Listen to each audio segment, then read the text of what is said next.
Hello, my name is Marcus. I'm the compiler of a collection of therapy quotes entitled 1001 Windmills of the Mind, a collection of advanced self-help quotes taken from what's often called the psychodynamic or the psychoanalytic perspective, which long ago, as I understand it, was referred to by some as philosophical medicine or narrative medicine, for the love of narrative medicine. So we now have 10,000 quotes in our collection. And in each video, we post roughly on average 10 quotes, something like this. So in each video, you'll see 10 quotes on average, sometimes a little longer. Sometimes the quotes are a little longer like that, sometimes a little shorter like that. And so we have 1,000 videos here, on average 10 quotes. So in effect, the entire collection, for the most part, is here right on this channel. And one can access it that way. And Robert Bly says, read psychology every day for 10 minutes. Forgive it for its jargon. Just forgive it. Due to my being in a state of constant perspiration, I'm gonna mainly point the camera sort of in the park scenery here. So yeah, I'm new venue, yeah, first time here, just arrived.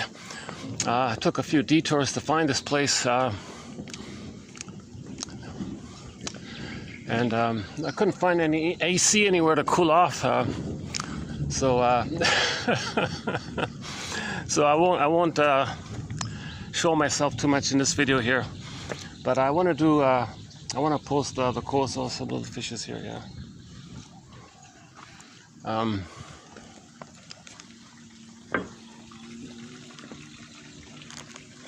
Why don't we go to that spot there? Yeah, why don't we go to that little pavilion there? Yeah, okay.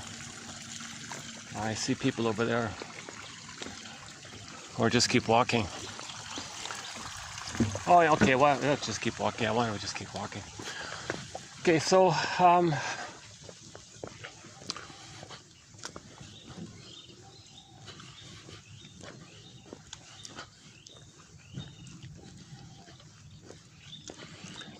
So what we're trying to do is find interesting formulations or articulations, constructions or symbolizations or something that describes and validates and helps us to link up and make inferences of why we might be caught in some kind of infinite loop, repeating in the present, something symbolic in the past, with the magical thinking that somehow we can change the past, undo the past, correct the past, get the love that was needed in the past. Why are we doing this? We know that we can't go back on a time machine. We know that, but we still do it. Why? Well, the unconscious, the puppet master within, the unconscious puppet master within, unconscious motivation, iceberg metaphor, doesn't know time. The unconscious doesn't know time.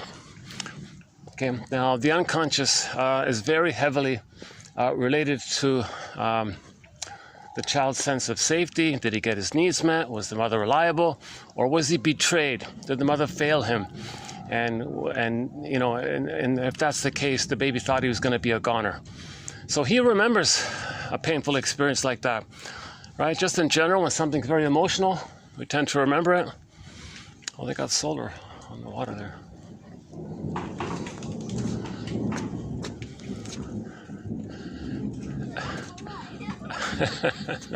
You can do it. Yeah. Why? Why? Uphills are a lot of work, right? Yeah. Yes, it can be.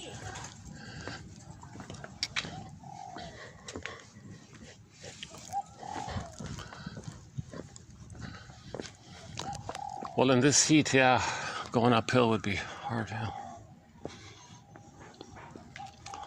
Oh my goodness, this is a neem tree. Oh, this is the famous neem tree. Siamese neem tree. Or nim, or margosa, or quinine. Also known as Meliaceae. Also known as Aza Directa indica, juice. And the first one, I have no idea how you pronounce that. Well, that's amazing. That's the famous neem tree. Have you heard of the neem tree? I read about it once. It's kind of like it's supposed to be like a oil that's like an all-purpose healing kind of oil or something. They're very.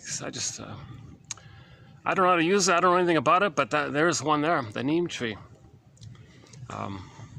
It's supposed to have some medicinal healing type of properties. N-E-E-M, neem. Okay, sorry, we're getting off topic here, but well,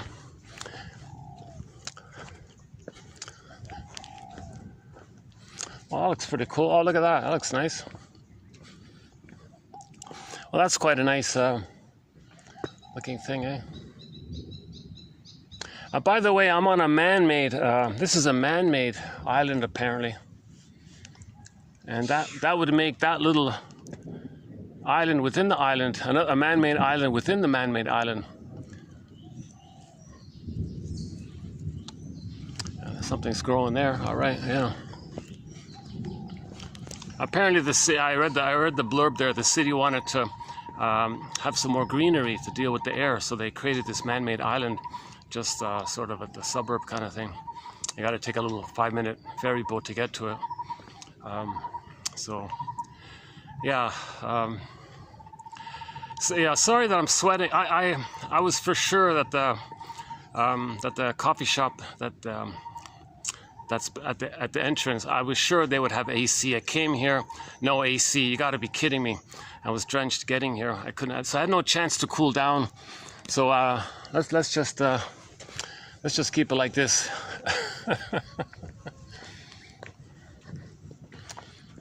Okay, the shrinks call it reconstruction or construction or formulation, reformulate, being the detective, psychological detective, existential detective, emotional detective. Why do we need to be such a detective? Why do we got to piece together the story? Well, that's the issue. Something happened to the baby. It's the unthought known. He can't think it. He knows it. Implicitly, he knows it. But he can't think it. He can't formulate it. He can't symbolize it. He can't understand it. That means he's overwhelmed. That means the pain was so severe, his mind couldn't even have any chance to grasp what it meant. Like why? Why did the mother hurt him? Why did the mother betray him? The baby doesn't expect that. No baby expects that his mother to, treat him like that. Aha. Let's go for bird watching. Well, if we're lucky, we'll see one of these things here. Let's keep an eye out. What's that?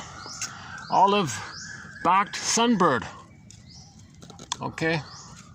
Or the black drongo. Is that right? Oh, that's cute. Yeah, okay.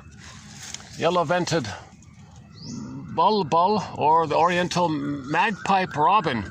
The common Maya. Oh, the flower pecker. Oh, look, that's a good one. Scarlet-backed flower pecker. What's the other one? Green-billed malcoha. Ha. Okay. Common tailor bird. He's saying, don't call me common. I'm special. I'm not just a common bird. Oh, hold on a sec. If people are passing by, I might just take a pause for a minute. Yeah.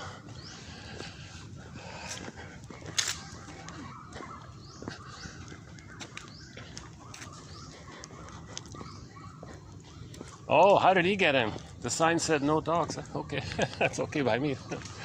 Forest, bird watching tower. Okay. Okay, oh, okay. So there's apparently a bird watching tower up here somewhere. Let's see. Let's see if we can find that. What was it? I forgot already. Jesus. One of those birds on the map. Okay, so the image is the scarecrow. Think about the Wizard of Oz, right? The scarecrow is looking for a brain. So that means in trauma, we're looking to think it. We need a brain to think it. We know it, but it's so. But look at the condition of the scarecrow. That frazzled up poor guy made out of straw. That's the metaphor that it can't hold anything. It can't accept anything. It's just going to go through kind of thing, like a sieve or something. So that's a sign of trauma, that the child's ego, it's submerged, frazzled up, like a straw house or like the straw man, something like that. So that's why the scarecrow is looking for a brain. Now in trauma, okay, the image of not being able to love and feel, that's the Tin Man, looking for a heart. Okay, the scarecrow and the Tin Man being like that means the person's going to feel kind of disembodied, not connect with themselves. That's the Cowardly Lion. And things are fragmented like that. So this is like a fairy tale. All of these characters are personifications of aspects within. So they're not separate outer characters. They're just pictures of what's going on within kind of thing. So Dorothy is like a picture of the representative. Dorothy is like a representation of the energy that's trying to heal us. Nature's drive for healing. So Dorothy is like a spokesperson for nature. Come on, we got to heal things. Got to line things up here. Let's line up those three guys. Let's line them up. Get them linked up together, and skip along Yellow Brick Road together happily. Let's line them up. So first things first. Okay, the embodiment and the heart. Nature kind of does that on its own. But what we can do is help the scarecrow. He represents the ego. So in trauma, what we can do consciously is build the ego, restore the ego, enhance the ego.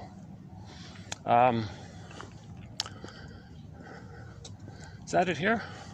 That can't be it. Bird watching tower. That's not a tower. Let's keep going. All right. Oh, maybe. You never know. Let's see. What's this? Well, I hope you don't mind this little change of scenery, change of pace. New for me as well. 2 years ago, I did a park video in Germany, briefly. Future of forest ecosystem. Okay, not just some kind of educational type of thing.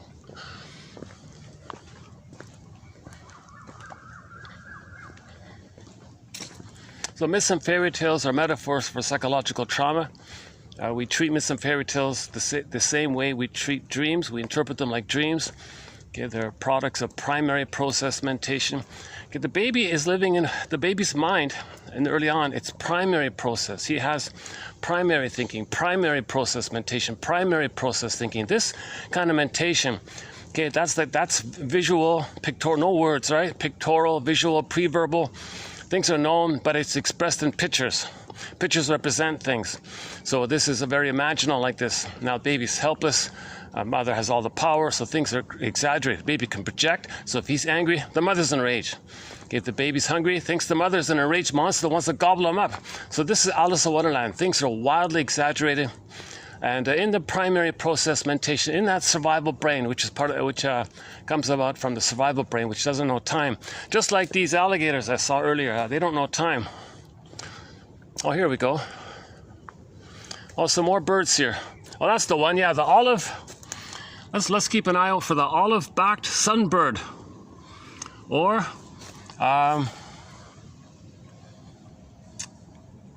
white-throated kingfisher. Okay, one of them. Let's just keep going. Busy caretakers of the forest. Okay, olive-backed sunbird. Let's just pick one. Olive-backed sunbird. So, where do we go? Is it this way? Oh, some more here, eh? Oh, there's we saw that already. The Ashley Drongo.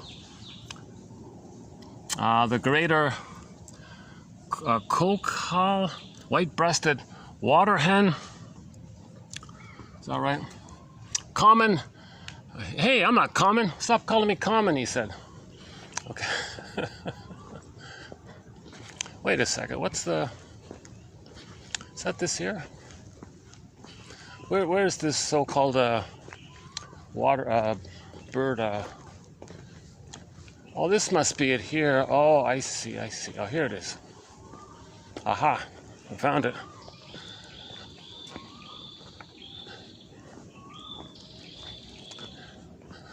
Well, this is my first bird watching video. spotted dove, forest wagtail. Okay, well, that's what that's called. Okay, I see these around a fair bit. The spotted dove. Well, that's what that is. Okay, finally. All right.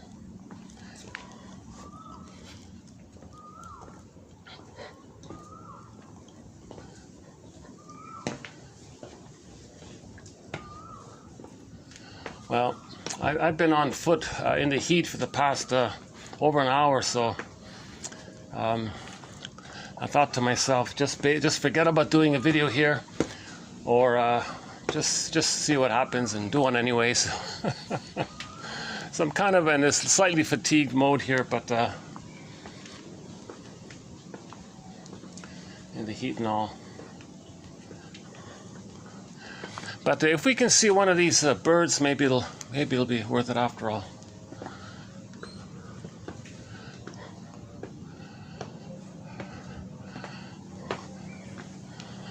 Luckily it's a weekday, so not too many people around.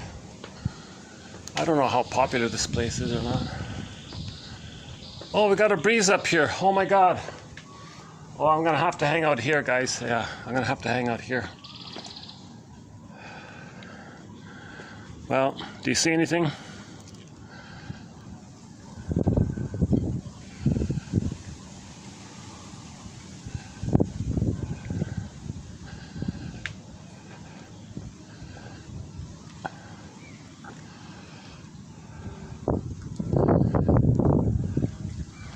I see a squirrel.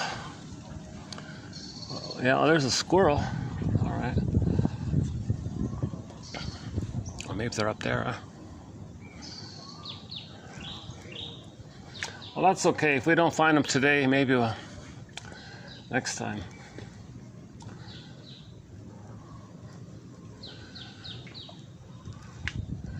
Where was that nice breeze here? Here? Was it here?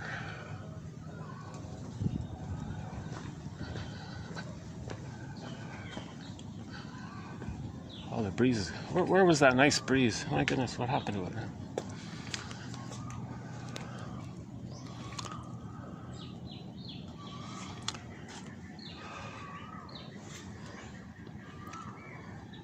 Oh.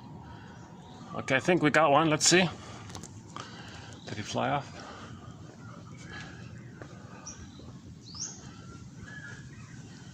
Okay, there's a black and white one.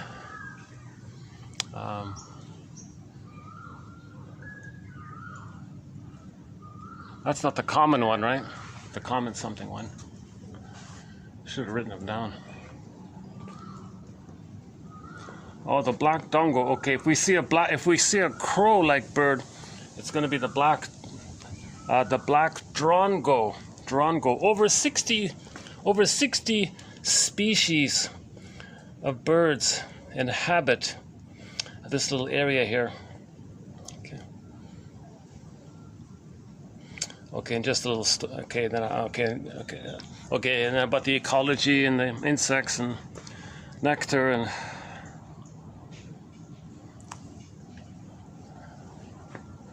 Flowers, etc. I see. This is like an ecological teaching kind of thing. So they probably bring kids out here and the teacher explains something about the ecology, how it's like a system, you know. So maybe they'll grow up and help save the environment. Hi. Oh, here's some birds coming up, right? No, just kidding.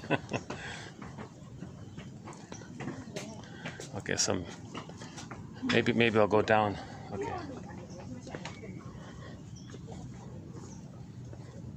Okay, we'll come back another time. Yeah, it's all yours. I'm just leaving. Yeah.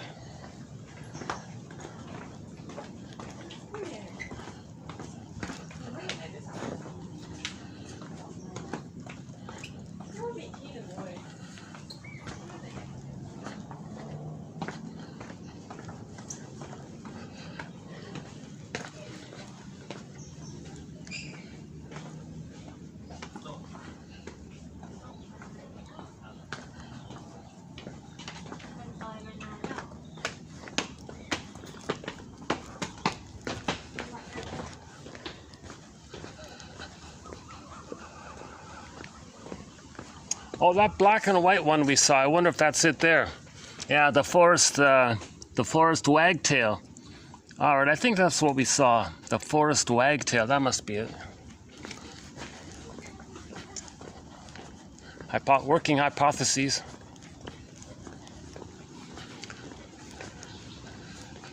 Maybe I should just stop walking and sit down or something.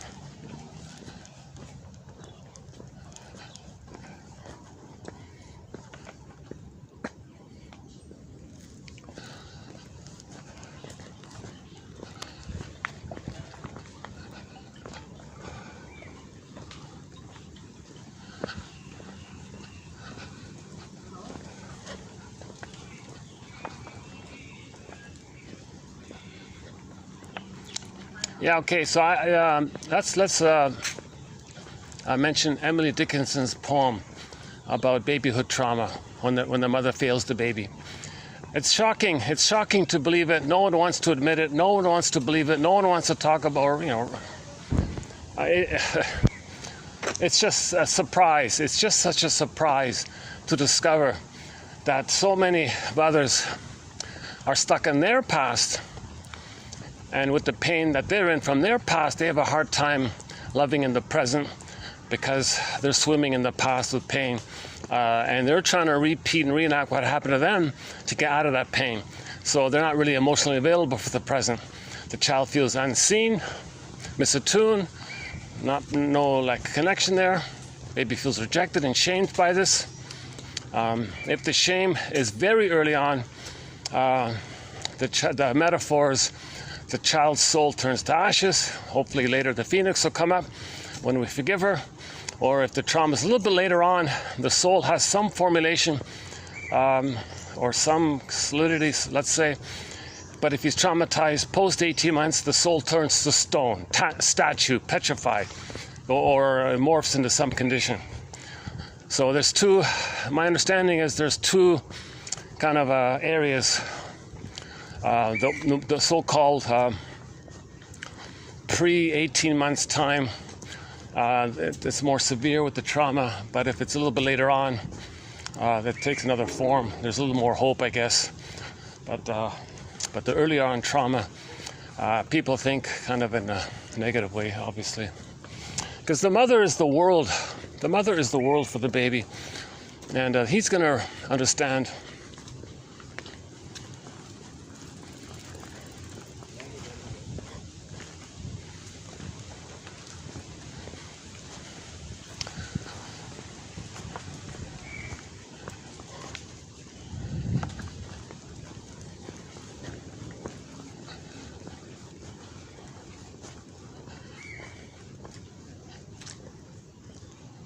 Oh, okay. Well, next time I come here, I'll see if I can walk the whole little trail here. I see. So we're here, and oh, you mean? Are you telling me I finished it already? You got to be kidding. Those are those little islands. Oh, this is just a tiny little thing. Oh, I see. Okay. Oh, this is a park you can walk through like in 15 minutes or something. Oh, I see.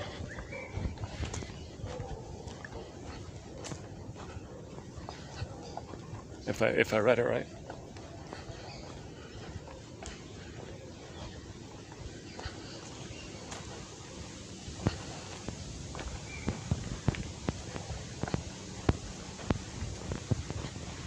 So back to Emily Dickinson, who has a poem regarding trauma. Okay, so when the mother doesn't meet the baby's needs, baby thinks he's a goner. He's not going to make it. No way. He needs to feel safe. But if the mother is rejecting him, he sees the mother as a monster. He feels terrified. Okay, so what's he going to do with his soul? Okay, if it's going to turn to ash, he's going to bury the ashes, let's say. I don't know. But usually we say it's frozen or petrified, turned to stone. Or it morphs into some other kind of condition. Or I don't really do the ashes metaphor, but let's stick to trauma a little bit later on then. So the image is the person's beingness becomes frozen. That's one image is Snow White. So Snow White's a metaphor for a person's beingness, right? Non-asphalt road, all right? Snow White is a metaphor for a person's beingness. So look at the image of Snow White. She's in a coma, in a box, in the forest. So we don't feel it. Like it doesn't feel into us. We're not connected to our beingness. So we don't feel that kind of embodiment or sense of beingness or ontological self, the serene, inexhaustible fullness of being.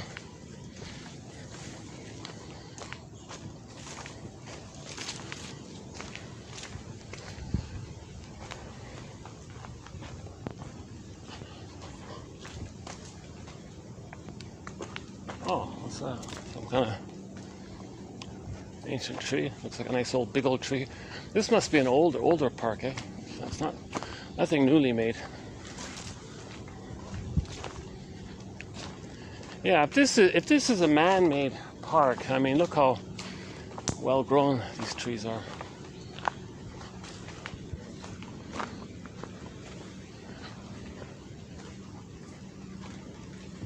It's advertised as a kind of take a break from the big city, go to this little park.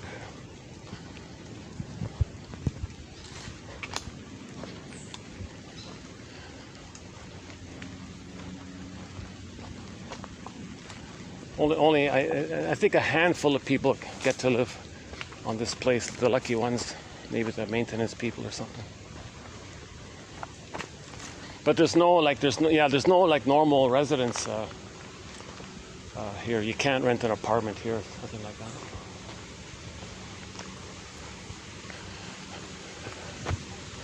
Look at this.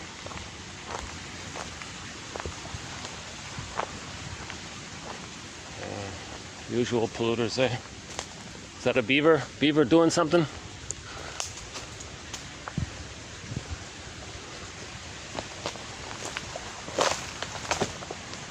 Ah, did you see any birds up there?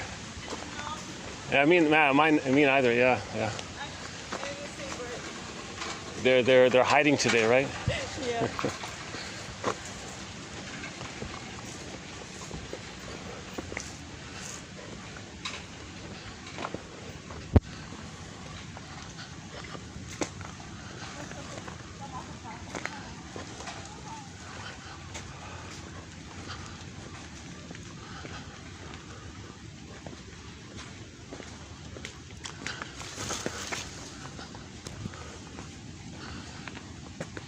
Back to Emily Dickinson.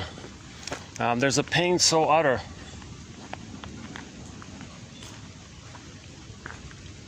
Okay, there's a pain so utter. So when the baby's traumatized, that's a huge pain.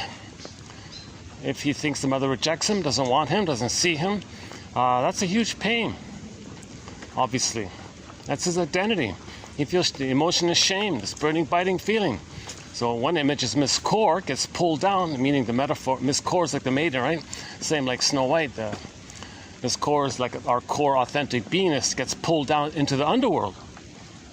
So that's that hell image is a metaphor for the emotion of shame. That's for identity. Okay, the emotion linked to a person's identity is generally agreed upon. We call it shame, linked to your identity. So he feels the shame. His beingness, the memory of its existence gets recorded into the survival brain, but it couldn't blossom. That's arrested development, stunted development, developmental arrest.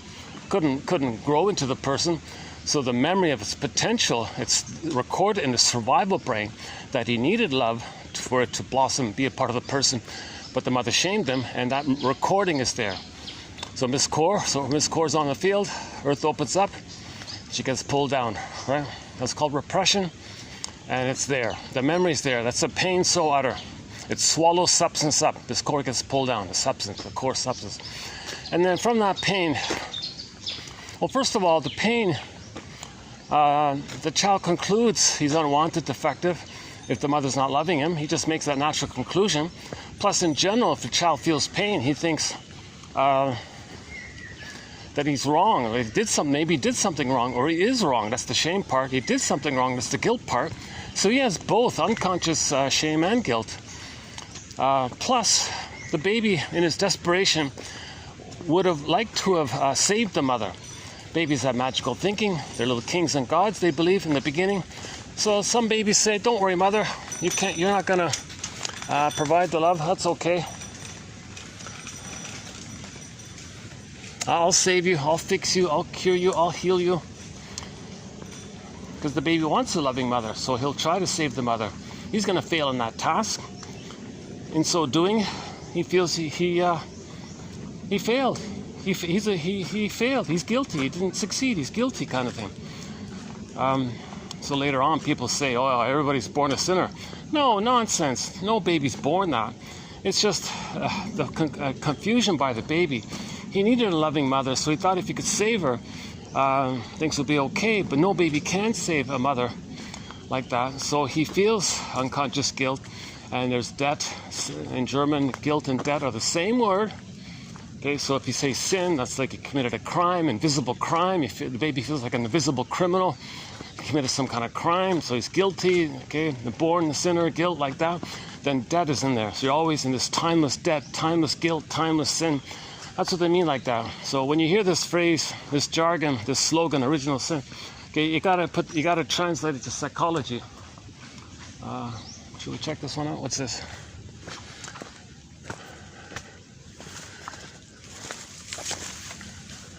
Oh.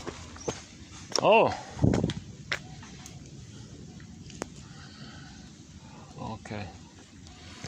Some kind of maybe some of the local caretaker kind of staff, kind of housing or something. You know, I got a feeling I might be better off going back the other way. What's this?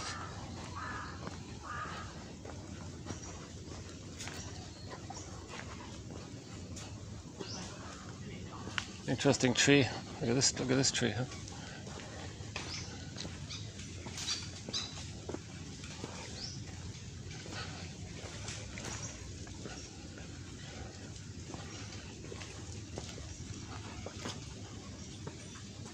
You know, I'd rather let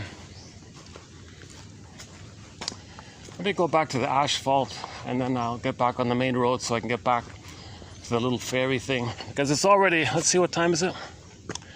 It's already 3:13, so let me get there before dark. So yeah, okay, just play it on the safe side.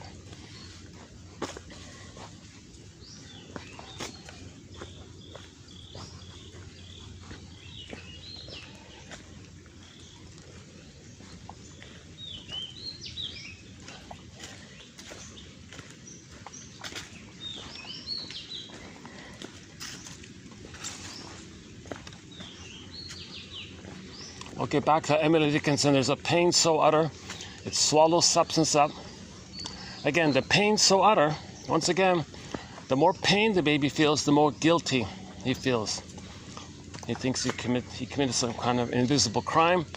He didn't save the mother. What's wrong with him? Mother didn't love him. What's wrong with him? He feels defective. He wasn't seen. He's rejected, shamed. That's a pain so utter. So he swallows up his soul. The soul gets swallowed up. Miss Core gets pulled down, or Snow White gets exiled into the forest in a coffin, or Rapunzel is exiled in the unconscious forest up in the tower like that, or Iron John and the Golden Ball are locked in a cage in the forest, or the baby's exiled, or something that personifies our beingness and our feelings. The feelings, these are the positive feelings related to our beingness. So that's the golden ball. When you have your beingness, your feelings radiate like the sun. That's why it's called the golden ball. So if the golden ball goes down the well, okay, that just implies that the beingness also got repressed. So the fairy tales can, if they say one, they imply the other.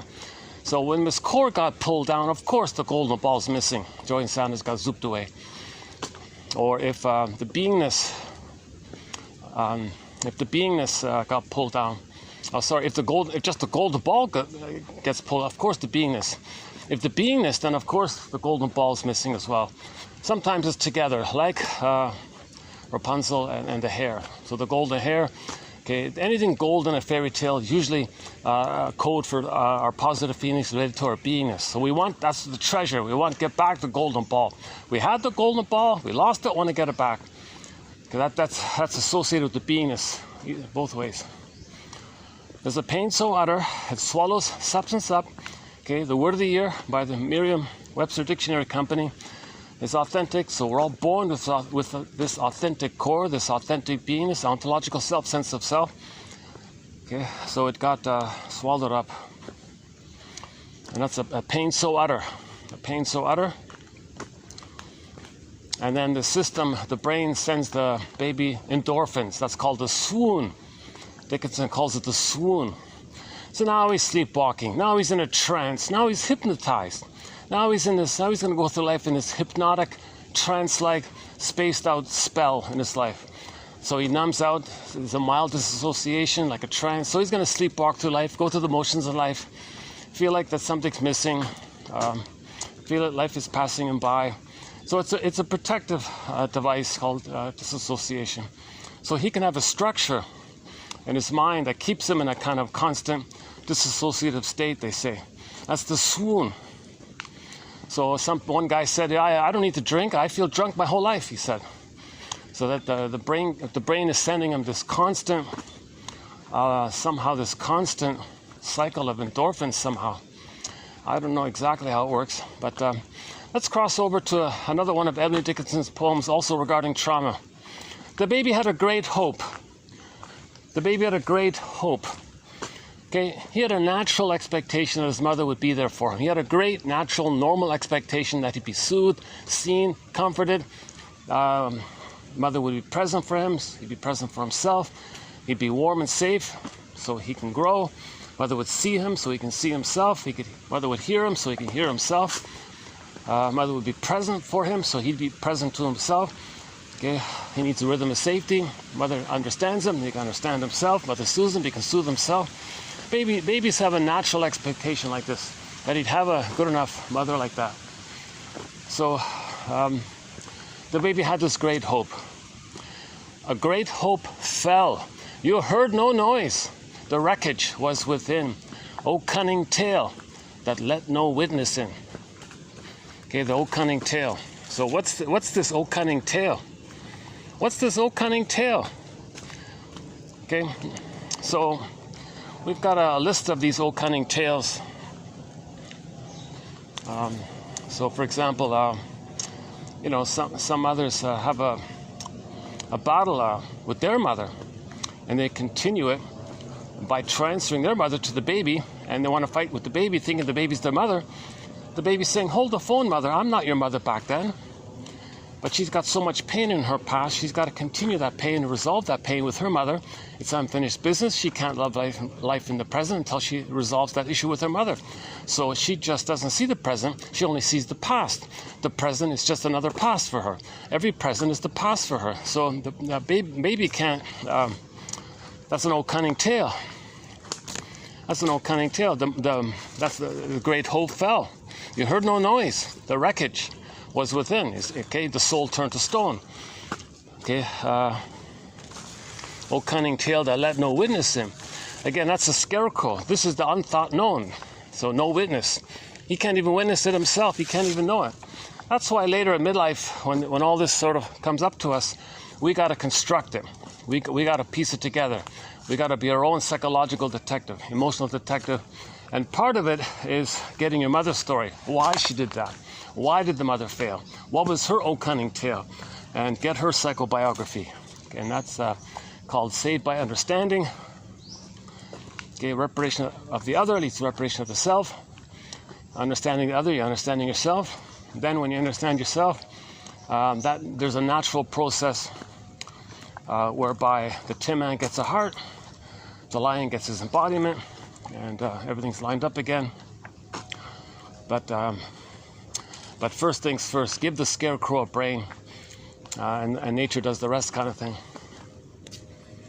So these 10,000 quotes are an attempt to give the scarecrow a brain, Maybe we can say they're a lasso of truth. I'm just borrowing the album title, Lasso of Truth, by the Nigerian pop diva singer called Oma Wumi. She's got a song called When the Boss is Coming. That's one of the songs on our soundtrack, just newly added. Pop, sort of a modern techno, thumping disco type of, modern disco type of thing. So we got a lot of fun songs on our soundtrack. Most of them are psychologically minded, but some just there for fun, like that one. So maybe these quotes are a bit of a lasso of truth. We want to get the truth. Truth will upset you free. Okay, you use this lasso of truth to understand your parents, to get the truth out of your parents somehow. These quotes are giving you night vision, a lantern, so you can see in the unconscious. So again, when something's repressed, it's considered to be in the shadow, dark, like a forest. Everything's dark, mysterious, like a witch's garden. At night, you need a lantern, you need a forest. Like in Rapunzel, he had to go to the garden, pull up the rampions. Rapunzel's, it's dark, you need a lantern to get some idea. So, for example, when you regard repetition compulsion as a symbolic communication of what happened in the past, that's kind of like a lantern. Okay, when you look in the mirror, when you project, that's a mirror, you see that it's within, it's kind of like a lantern. Okay, reaction formation. Okay, you say, the counterphobia, so afraid you say the opposite to stay in touch with the truth that you can't feel, called counterphobia or reaction formation. If the person has all these jungle slogans, that's a sign of trauma. If they're very cynical, if they're dark humor, also a sign of trauma. So we make these kind of it's like a lantern to get some clues. Again, a great hope fell. You heard no noise. The wreckage was within. O cunning tale that let no witness in.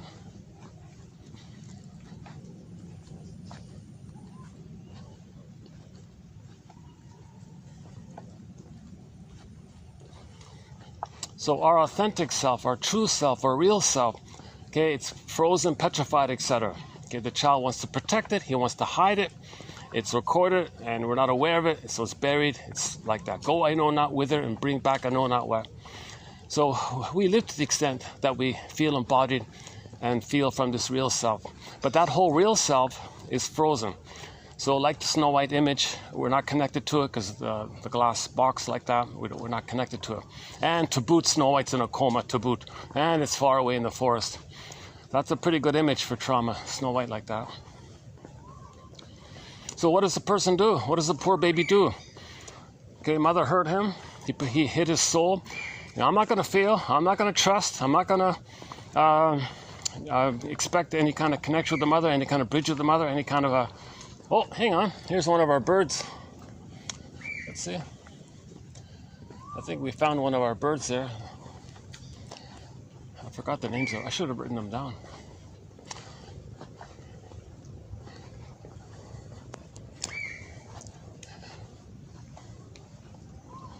Oh, geez. Yeah, I should have written them down. Yeah. It's sort of a... I don't think I ever did that as a kid. I don't think as a kid I ever went to a park to name the birds like that, yeah. I might have some kind of dream tonight. Oh yeah, when you do something new, it might trigger a dream, yeah. That's it. That's part of the reasons why we might be doing novel things, to see if we can remember something in the past, bring it up, so you might get a dream. So if you get a dream in the morning, okay, the idea is to say to yourself that, okay, this is a message from me to me. This is a message. This is a message from my frozen real self, my unconscious self, my secret self, my shadow soul, the one who walks with me, who's not like me, who is me. Someone's living my life, I know nothing about him, my double, whatever you want to call this denied self of yours, this authentic self, it's mostly authentic self. It's sending you a little message, a little letter.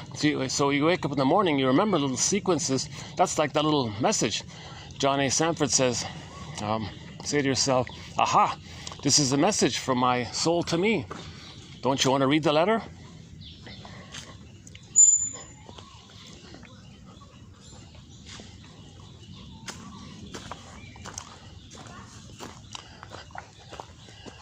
You're taking a photograph of a plant or a...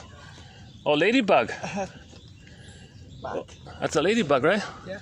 Oh, that's not... Oh, that's a kind of ladybug, right? Yeah. Yeah. He's 2 years old or something, right? Yeah, cool. Awesome, great, yeah.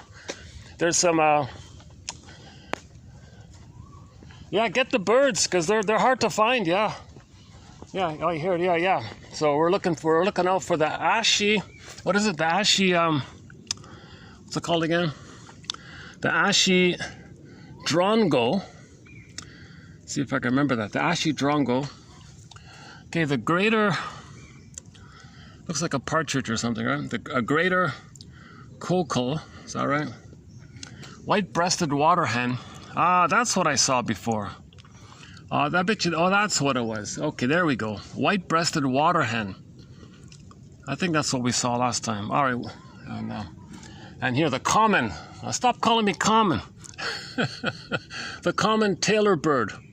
The common tailor bird. Wow.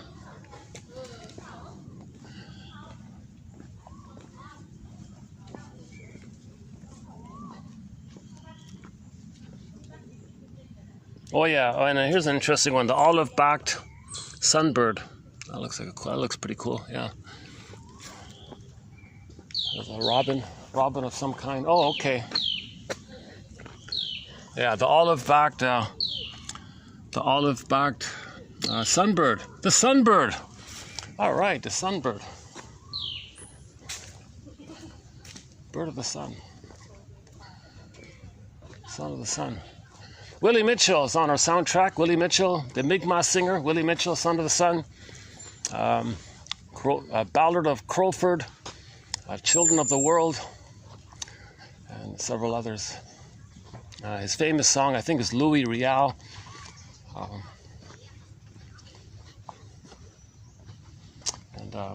Yeah, Son of the Sun is a very good song of his. Indigenous singer from the Mi'kmaq Nation.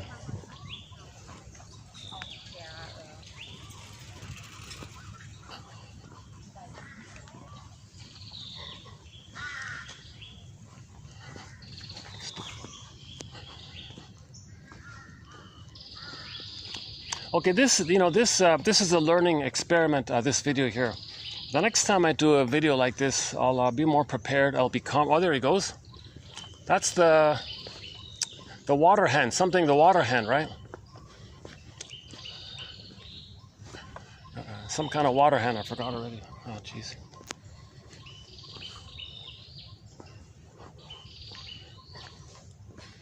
Yeah. Okay. So this video is a learning. A learning video on my end here. I keep all my bloopers and my mistakes. This is not a vanity project. I'm not trying to look good or anything. I feel my enthusiasm is to post the quotes. They're hard to find quotes. A lot of them come from books which have been digitally withdrawn and removed from the internet and out of print. Hard to find. Too expensive. If you can find a second-hand copy somewhere. A lot of quotes come from printed books which haven't been digitized, which we never will. It's kind of scary like that. And so I'm trying to save the best quotes from this tradition.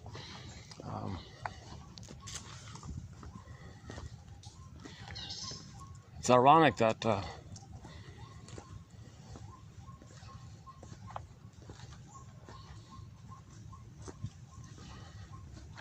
well, let's just save the quotes. We have 10,000 of the best quotes from psychoanalysis.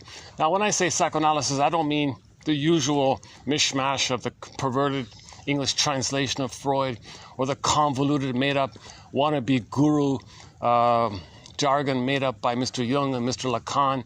These kind of like quasi red herrings with the jargon. Where did it come from?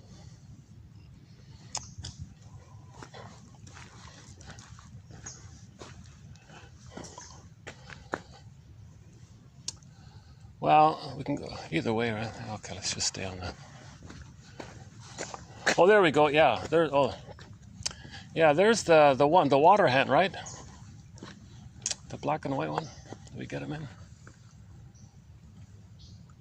He's a black and white one, right? Are we getting him in? Sorry if I'm missing it, but he's a little black and white bird sitting on the branch there. He's got his tail up now. He just took off. All right. Free bird.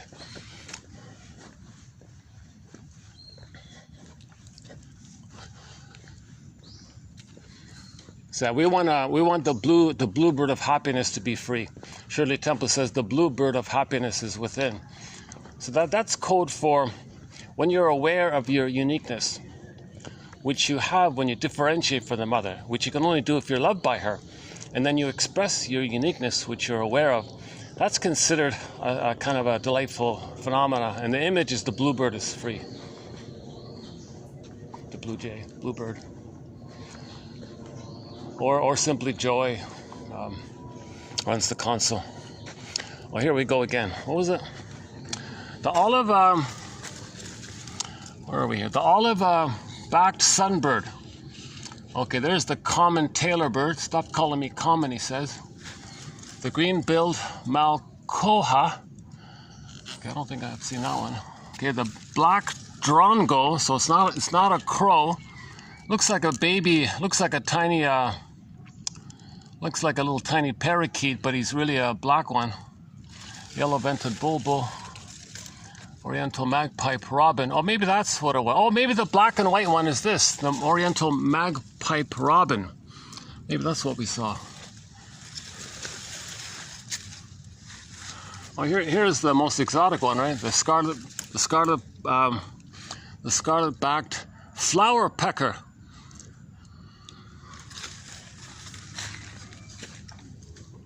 See if I can remember it this time.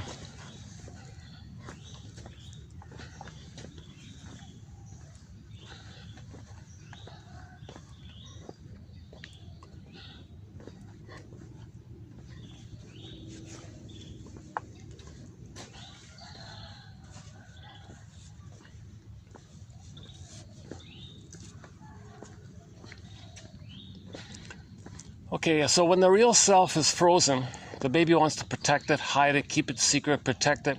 What's he going to do now? His sense of at home within is gone, or it's unavailable to him. The positive feelings that would naturally come by it, the thriving feelings, the joy and sadness there. So the capacity for empathy and mourning and joy and pleasure, that's all frozen up. Now, number one, he's got to function in the world. He's got to, live in. He's got to pay the bills. So what the mind does is develop a scaffolding of defense mechanisms to keep him unaware of the pain. So repression is one.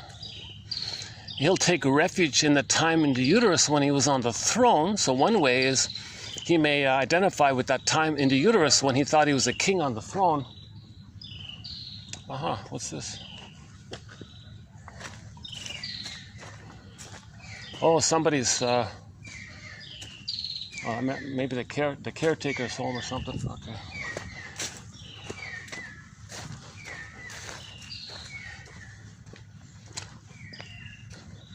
Okay.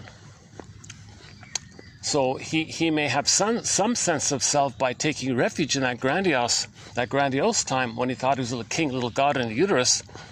So that's called narcissism, obviously. Oh, there. Oh, yeah, we can't. Yeah, there's where we started, right? With that lonely fruit. Oh, I want to see if I get one of these little baby crocodiles.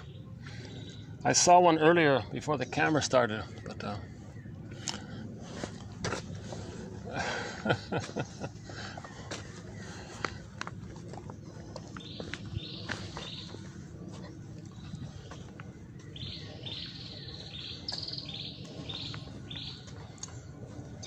Okay, so the mind is going to develop various operations within, known as operations of the mind, maneuvers of the mind, some kind of mechanism within the mind, known as defense mechanisms. These are called psychic, like inner psychic, psychological, inner emotional, like inner psychic defenses. These defense mechanisms, okay, he's in defensive mode. He wants to get out of the pain of what happened. Losing his soul is painful. He's got to be unaware of it. So he develops a scaffolding of defense mechanisms. So his wounded soul, he'll say others are no good. If he feels no good, he'll say others, that's called projection. So when he says all these horrible things about others, that's how he feels within. But he distracts him of the pain of that when he says others are that. Wait a second. Let's pick one of these little pavilion things.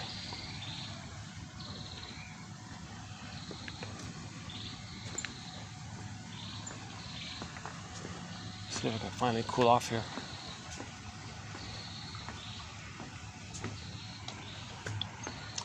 Okay, in other words, in short, he's going to develop a false self, a defensive self. Some people call it some kind of adaptive self. It's a defensive self. It's a mask, it's a persona. He'll bundle them up and create this defensive persona mask.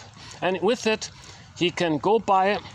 It keeps him unaware of the pain of losing his true self.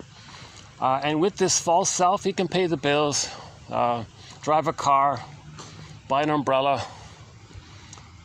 take a bus. He can do things. He can even win 10 gold medals at the Olympics. He can be successful. Okay, in the material outer world, he can still function like that. Okay, but here's the thing. We wanna feel joy at the console, and we want to be able to have sadness at the console if there is a loss, and we want trust and the ability to make I statements and have intimacy like that. We want this kind of closeness with people, this attunement with people, the sharing with people, this trust with people, and this ability to be vulnerable to make I statements with people. And then you're close like that, and there's a new pleasure like that, and a shared pleasure like that. You want this kind of the normal, quote-unquote, more human side of being human. And you're kind of thriving like that, and you're feeling it's meaningful, and you express your real self, that's meaning, and that's a path with heart. And you become an elder, and you feel embodied, you feel at home within, comfortable within. We live to the extent that we feel that range of joy and sadness, the golden ball. I think, what about that one there? That's towards the exit, right? That's where we started, right? Okay. Yeah, let's go to this one then.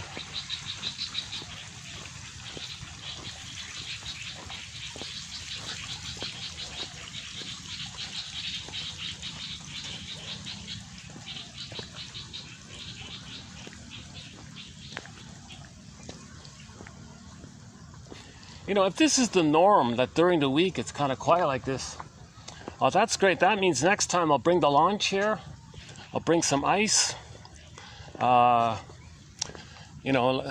be able, oh, there's some bikes there. Oh, someone took my spot, huh? Oh, okay, forget it. My spot. Okay, let's try one of the other ones. Oh yeah, I was gonna go there. Okay, somebody's there. All right. Okay, let's go another one. Yeah, that's not a bad spot. Yeah, okay, next time we'll go to that spot. What's this? Black plum. Look at that, eh? That's supposed to be a plum tree. Wow. Black plum, wow. Jambolan, satin ash, Java lum. Wow. That'd be nice. Have some real plums. And I think there's no spraying on this island. I think the idea was that there'd be no spraying. So there's no pesticides. So everything is technically organic here.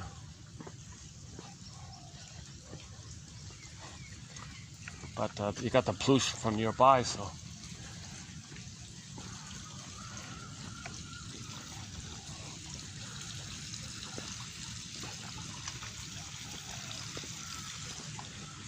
They paved paradise and put the trees in a museum. Big Yellow Taxi. Yeah, Joni Mitchell. That song's on our soundtrack, Big Yellow Taxi. What else? If I go that way, that's the exit, right? He took my, that's the nice, I think that's the nice spot there, but we can go to those other ones. That's okay. Yeah, let's go there. This flight tonight, well, not her, she wrote it, but sung by Dan McCafferty. He really brought it to life, this flight tonight. Yeah, which reminds me, I'm not a shrink. I have been analyzed, but if I had the funds, I'd be on this flight tonight. Broadleaf mahogany. All right, false mahogany. Make up your mind. False mahogany. Why is it called false mahogany? Honduras mahogany. Broadleaf mahogany. Look at that, eh? That's a hardwood, all right. Oh, cool. Teak. Oh boy. Oh, here's some prime wood right here. Teak. Kind of spongy for some reason. Oh, that's not a good sign. Uh-oh. Wow, nice. Mahogany teak. Jeez. Bring it back, eh? All cut down. Jeez. All these beautiful trees we cut down. We should only cut down what we need, not, you know.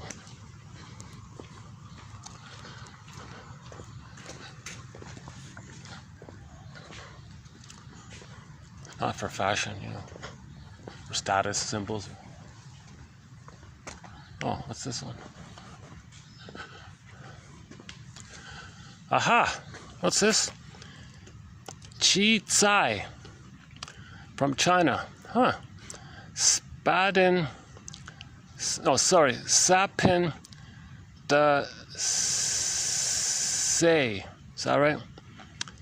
I prefer the Chinese name. Chi Tsai. Chi Tsai. Is that right?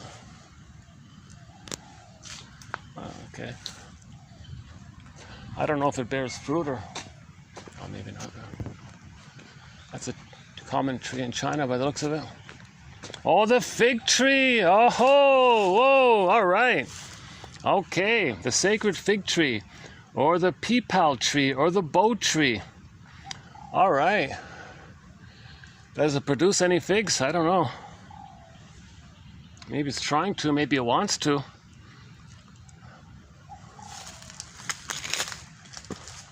Maybe the ecology, maybe it needs more support from the ecology.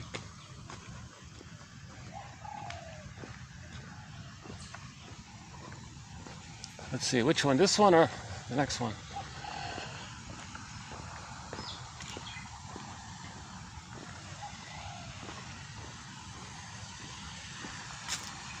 Look at the nice white flowers there. Okay, let's just hang up here.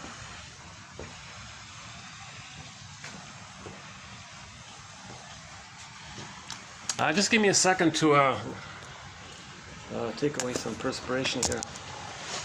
I don't want to show you all the sweat running down me.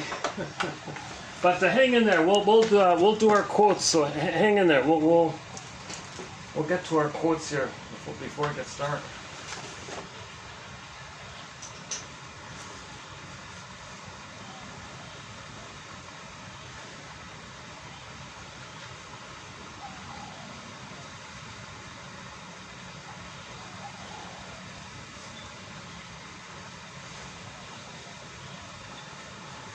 Or maybe this will be a two-parter, maybe. Let me drink some water. Hold on a sec.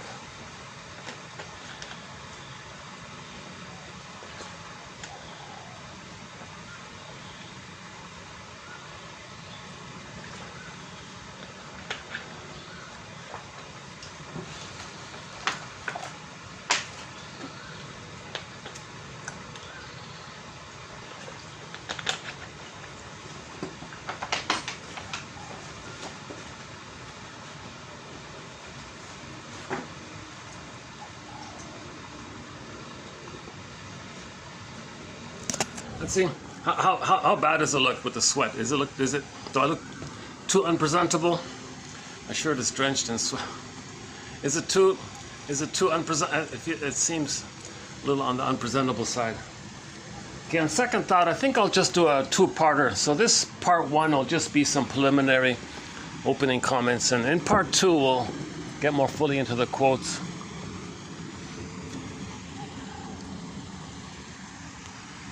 Let's just keep walking. All right. Nice white flowers here. Yeah. So okay, so yeah, we were talking about the gap, the painful gap between the false self and the true self. Oh boy. Yikes. What a pain, right? Your true self is frozen and you gotta live with the false self. Now what's the false self? Well, this mask can take dozens of forms. It could be the bully pattern, Iago pattern, any one of the various narcissistic types. Okay, the turtle one, the clinging vine one, the voyeuristic one, the exhibitionistic one, or the playboy Don Juan, Peer Gynt one, Peter Pan one, etc.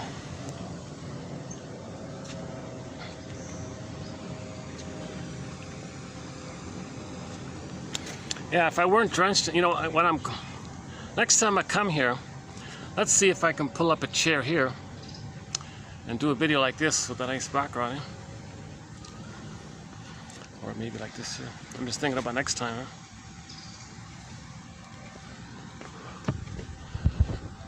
huh? Okay, this park is much smaller than it appeared on the map.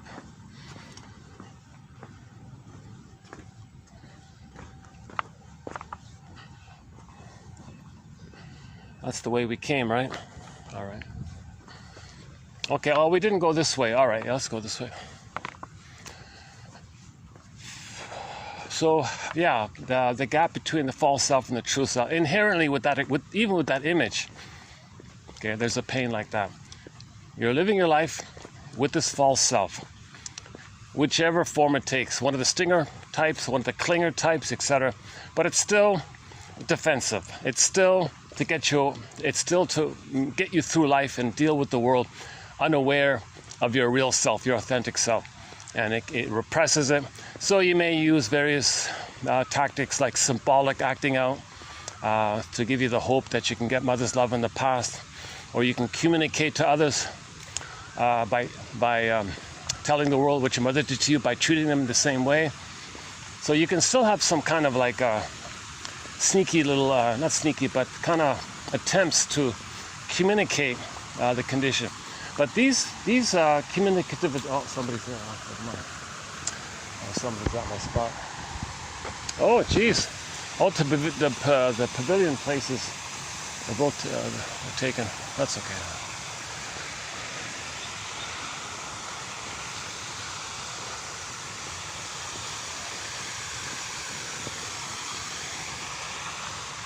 Aha. Okay, here's a new little stretch here. So what did we do here? Let's see. What did I do? Okay, I think I started here, right? Or was it here? I think I started here, and I did this, and came back, now we're here. So we can go around to this. Okay, so if I go this way, it'll take me to the entrance again, right? Okay.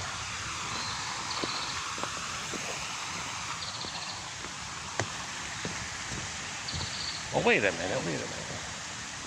I was here already, wasn't I?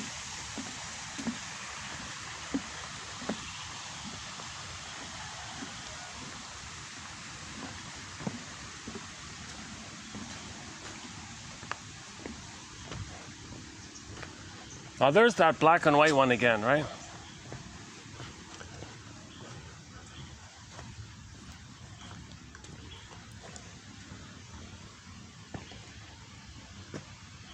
Okay, these are palms, right? Palm trees of some kind.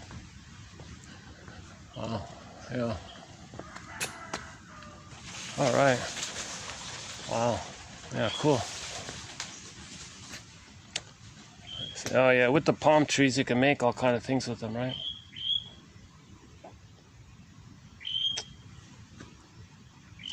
Oh, people use the leaves to make cigarettes with, huh? Or to wrap up some sweets. You can make a sweet dish with it.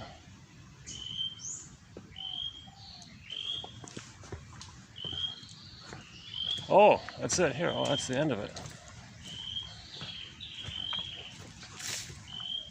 Okay, anyways, at midlife, we recognize that although we're functioning and all this, that something's missing. What's missing? Okay, of course, our real self, our true self, our ontological self, being at home with Him. This embodied sense of self.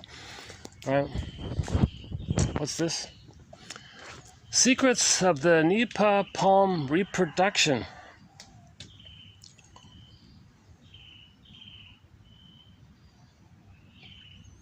Okay, they're talking about how they reproduce. The mature fruit can amazingly grow root, leaf, and trunk by itself when it falls down to the mud and can rapidly become a new tree. I see. So the fruit functions like a seed as well. All right. Oh, there it is there, right? Nature's amazing. Come on, you gotta admit, it's pretty amazing.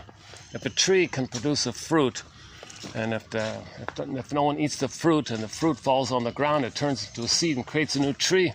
That's pretty amazing. Come on.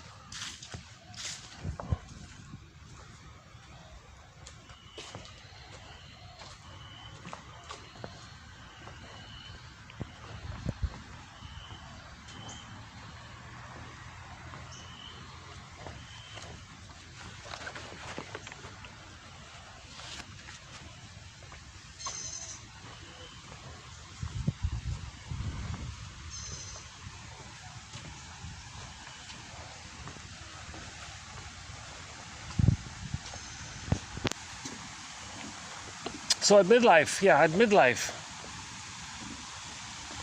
people get some inkling. People get a hunch. People say, hey, wait a minute. I got all this stuff. And they say to themselves, you've seen one palm tree, you've seen them all. Whoa.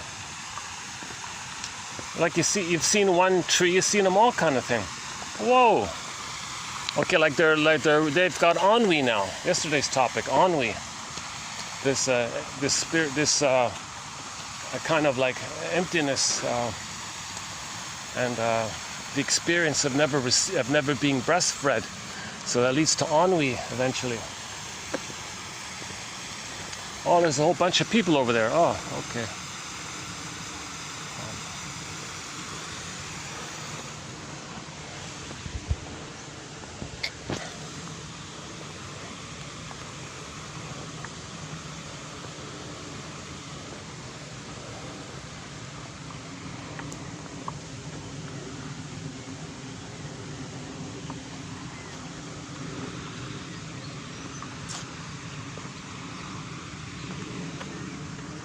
Oh, somebody sneaked in their dog, huh? I saw the sign at the entrance, no pets.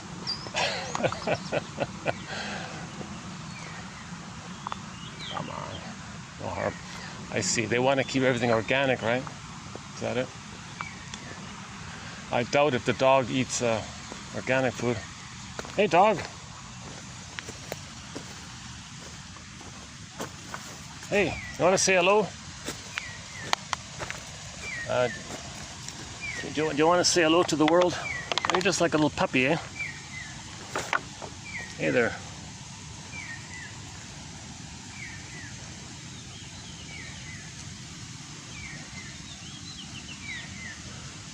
You got these kind of sad, pleading kind of eyes, right?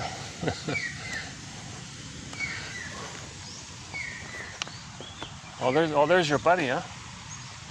All right. New friend.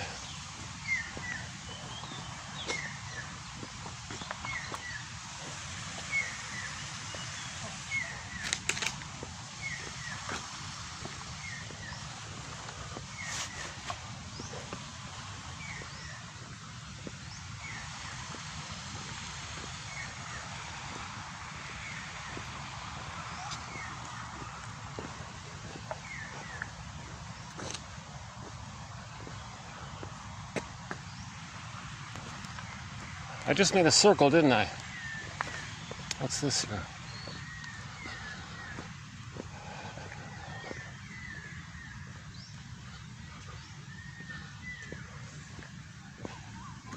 So at midlife, if people say these kinds of things, you know, where's the pleasure? They feel ennui. Now that's a new topic, a new thread to our collection is this ennui. On what? It's what you would call the boredom. Says the character ennui. Inside out too. Oh, it's supposed to be blocked, is it? Oh, okay. Oh, I see. Oh, this is part of the... Oh, I missed this part. All right. A little boardwalk here. All right. Oh, this is a nice little place here. All right. Yeah, maybe I could do a video this way, right? That'd be nice. If I could just sit here, there'll be a few interruptions, but maybe I could do a video here, right?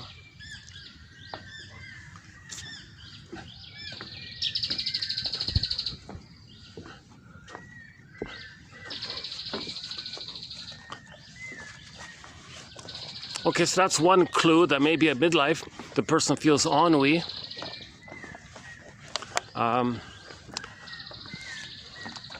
No pleasure, basically. Apathy, whatever you want to call it. Like a deep, not just situational boredom, but like a existential, lifelong outlook boredom. Oh, there it is.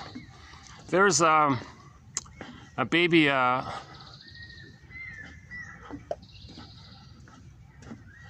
Oh, that's the crocodile. Yeah. Let's see.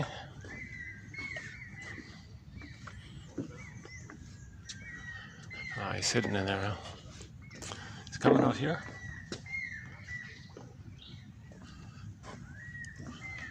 Oh, he's in there somewhere. Yeah. Just.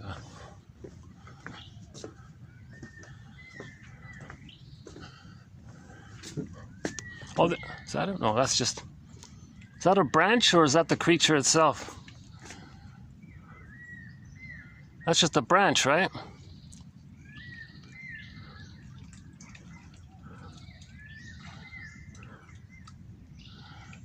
I can't... Oh, that's a piece of wood, right? I see the bubbles. What's that? Why are the bubbles there? Oh, never mind. Yeah. You've seen one alligator, you've seen them all. So at midlife, people might feel lack of curiosity, lack of interest, lack of desire. So that might be one clue that they weren't breastfed. Okay, meaning that's a trauma during the oral phase, or the earliest phase, that they were betrayed by the mother if the mother didn't breastfeed. Oh, what's that one there? What's that one there?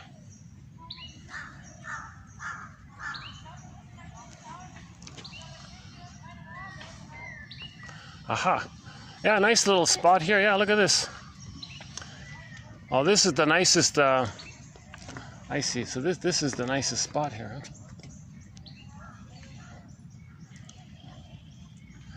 Look at that, eh? Nice little spot here. Oh, there's the alligator. There we go. Can you see him? Too bad I can't zoom in or anything. He's sort of in the middle of the screen there. He's moving quite quickly.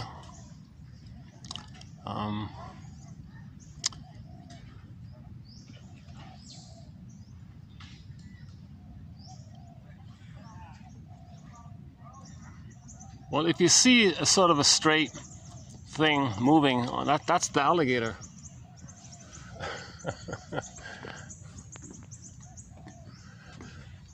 Okay, now another typical clue for the midlife crisis or the midlife initiation or the call to find yourself, your authentic self, your real self. Another clue that it's missing is the person doesn't mourn. Maybe they had all these losses and they keep saying to themselves, didn't matter anyways, never mind, get over it, so what? Well, there's something wrong like that, come on. If something was important to you for so long and you lost it, and you just act like nothing happened, you're in total denial, and you might say, didn't eat them anyways, sour grapes.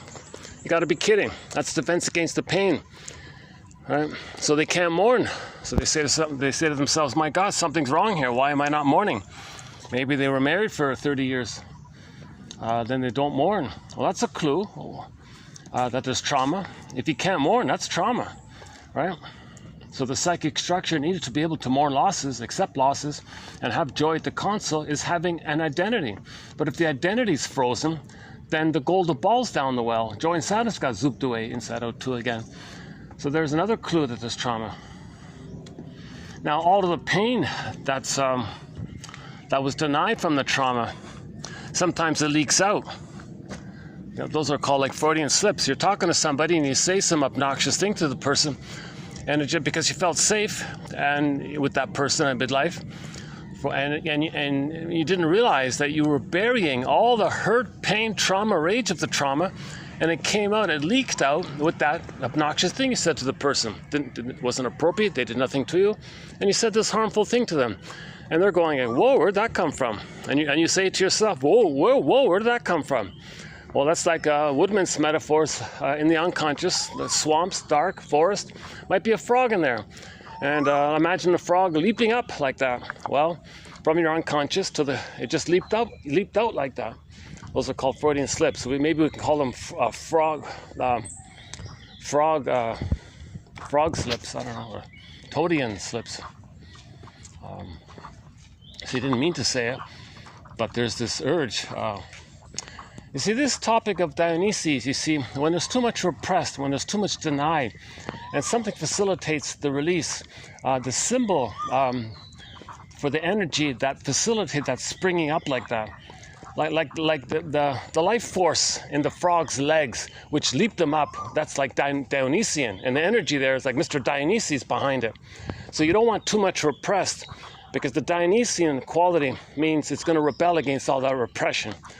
Anyways, Freudian slips is a common clue that there was trauma that you've been denying. You see, the issue is the false self functioned like a sponge. It functioned like a sponge. You went through the first half of life, and it sponged the pain. It absorbed the pain. It made you unaware of the pain. So in metaphor, it's like a sponge like that. Burglar says the sponge dries out. Then you get these holes in it. Then the frog leaps through these holes. And then there's your Freudian slips like that. So it's trying to come to your attention. It's trying to say, look, there's hurt here, there's pain here. It's coming up like that, and you got to pay attention to it. It's kind of like waking up in the morning and getting a letter from your dream. Something from your unconscious is coming to your consciousness. There's this desire to make the unconscious conscious, to accept and reclaim the truth about yourself. That's more wholeness, hence healing. The more whole you are, the more healed you are, healing and wholeness. Then when you're in that condition, the physiology responds accordingly, and all the symptoms sort itself out. So whatever psychosomatic symptoms that came about by the pain went to the body bears the burden, things get sorted out like that.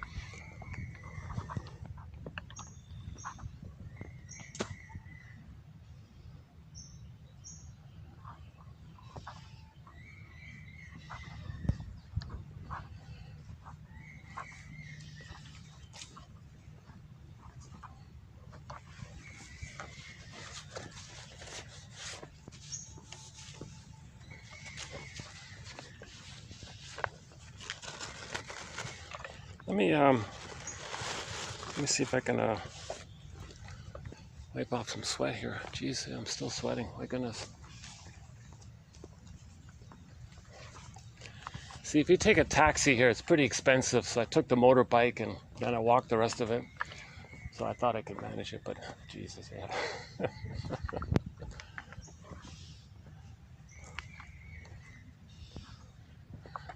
That's just the view part, right? Yeah, is that, what's this one again? Oh, the banyan tree. Aha. Oh, there's the famous banyan tree. Oh, look at that. Banyan tree. All right. Moraceae. Banyan tree. Oh, look at that, eh?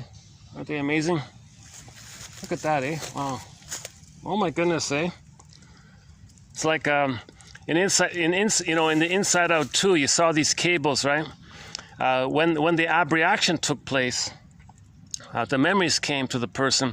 Then there was a cable up to the consciousness, okay, and then the repressed memories.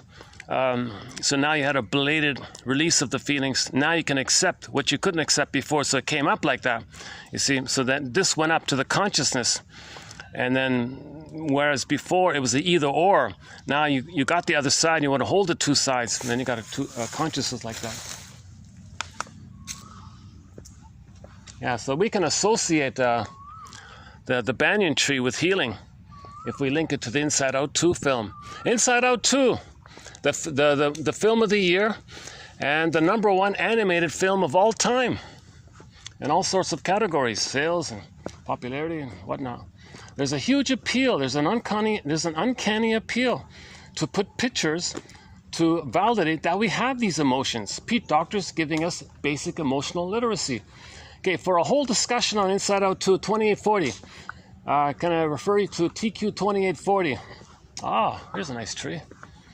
Oh, look at that. Looks like a big old oak tree or birch. Not a birch, but oh, there's a nice tree. Look at that. Oh, my goodness. Oh, there's a nice tree. Oh, yeah. It looks like a birch, but I don't think so. Yeah. Let's see. Let's see if there's a name tag for it. Name tag. You have a name tag. My name is...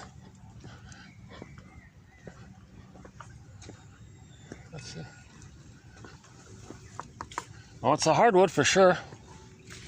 Oh, no name tag, unless this is it here. What is this? Green pond, colored by tiny water creatures. Oh my goodness. Well, this is a palm tree, right? These are palm trees here, right? This is also a palm tree, but look at this is no palm tree. Oh, what? Too bad, eh? Well, does anyone know what this is? Oh my goodness! Oh, it's very healthy. It's a very hard. It's a very hard tree. Yeah.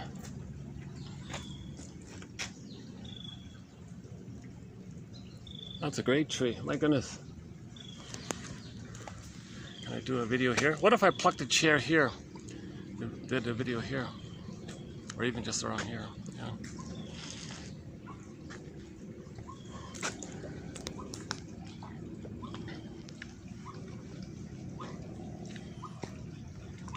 Okay, this little pond here, the upper layer of this pond is home to over 10 species of microorganisms.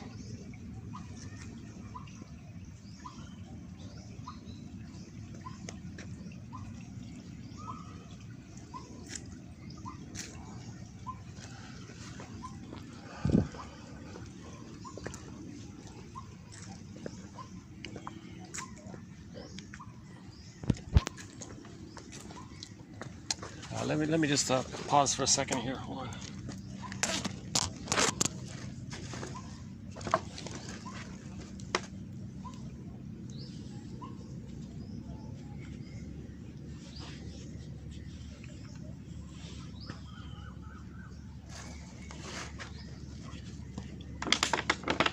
Let me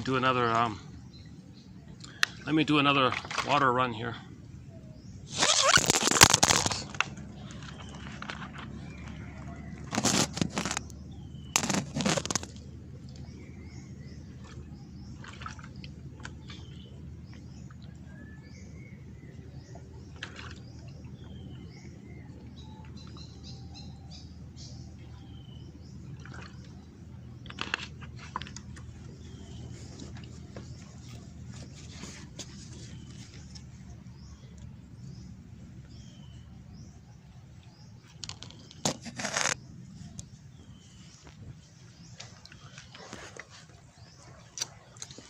Yeah, so how about these trees? How about like that, right?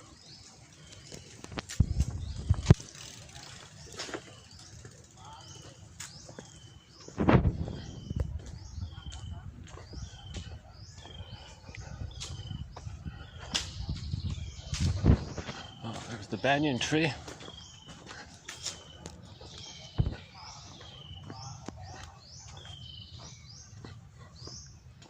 Oh, there it is, yeah. There's two of them here.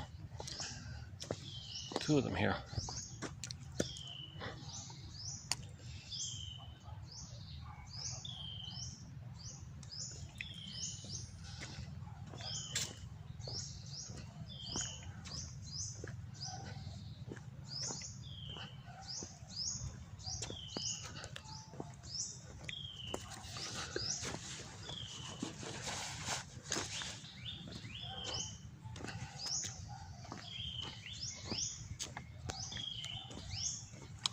Okay, another clue at midlife, another call, another initiation.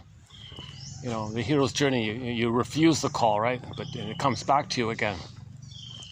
So one call, it could be like the psychosomatic symptoms. The person at midlife has some kind of psychosomatic issue here. Okay, Capek says, regard them as the original cry and scream to the mother.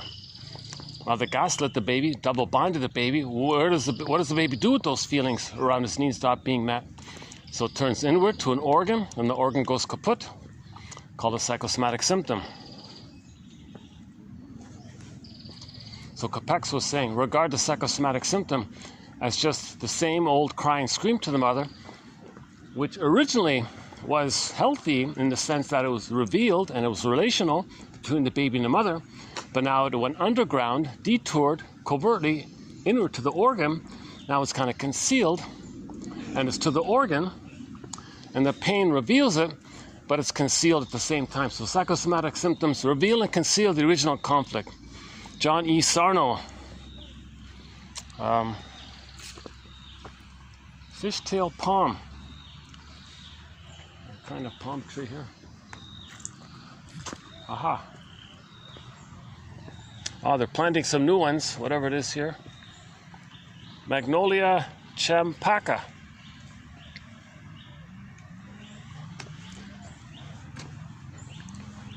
Ah.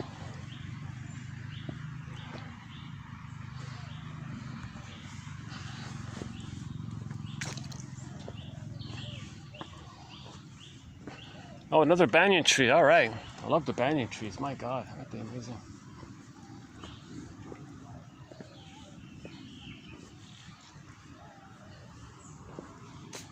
Living in the shade. All plants require sunlight.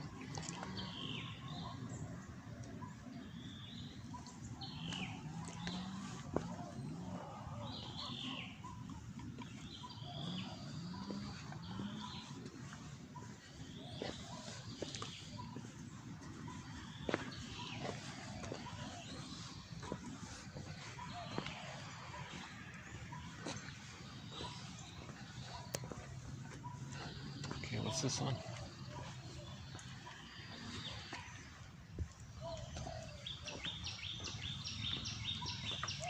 Yeah, here's the main entrance. Okay.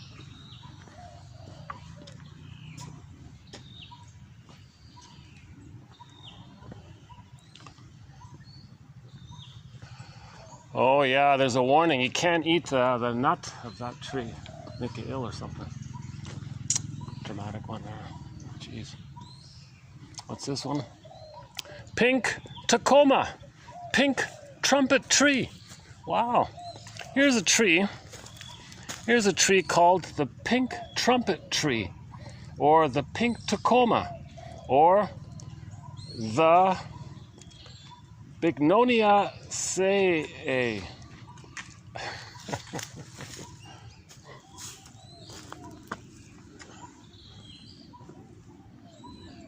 You know, if I were a kid, I would have gotten an encyclopedia, and I would have mastered every tree. I would have studied every tree in existence, just for the fun of it, you know. Where they grew and how tall they grow. Hardwood, softwood. What fruits, what nuts. Trees, yeah, I love trees. Always been there.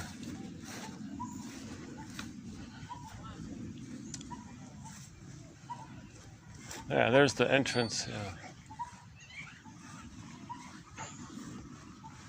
I see. So from the entrance, you get to the main little part here. Okay, and then a little area around it, behind it.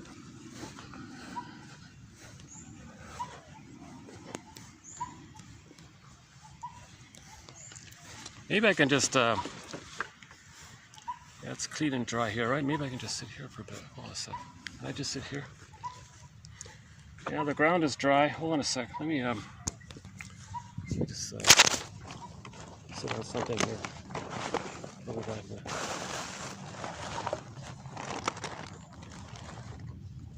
Okay, let's use one of these bags.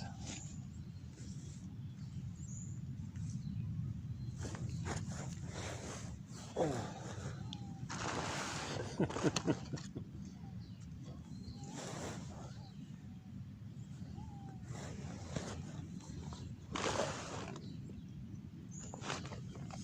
On second thought, maybe we can run through some of the quotes here.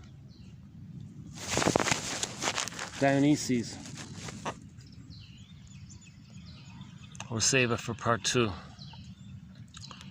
I did a preview already of the Dionysus quotes 2 videos ago, I think. And I wanted to do it, look at it again. Plus, I got a preview of some more Dionysius quotes. So we got a lot of good quotes about Dionysus.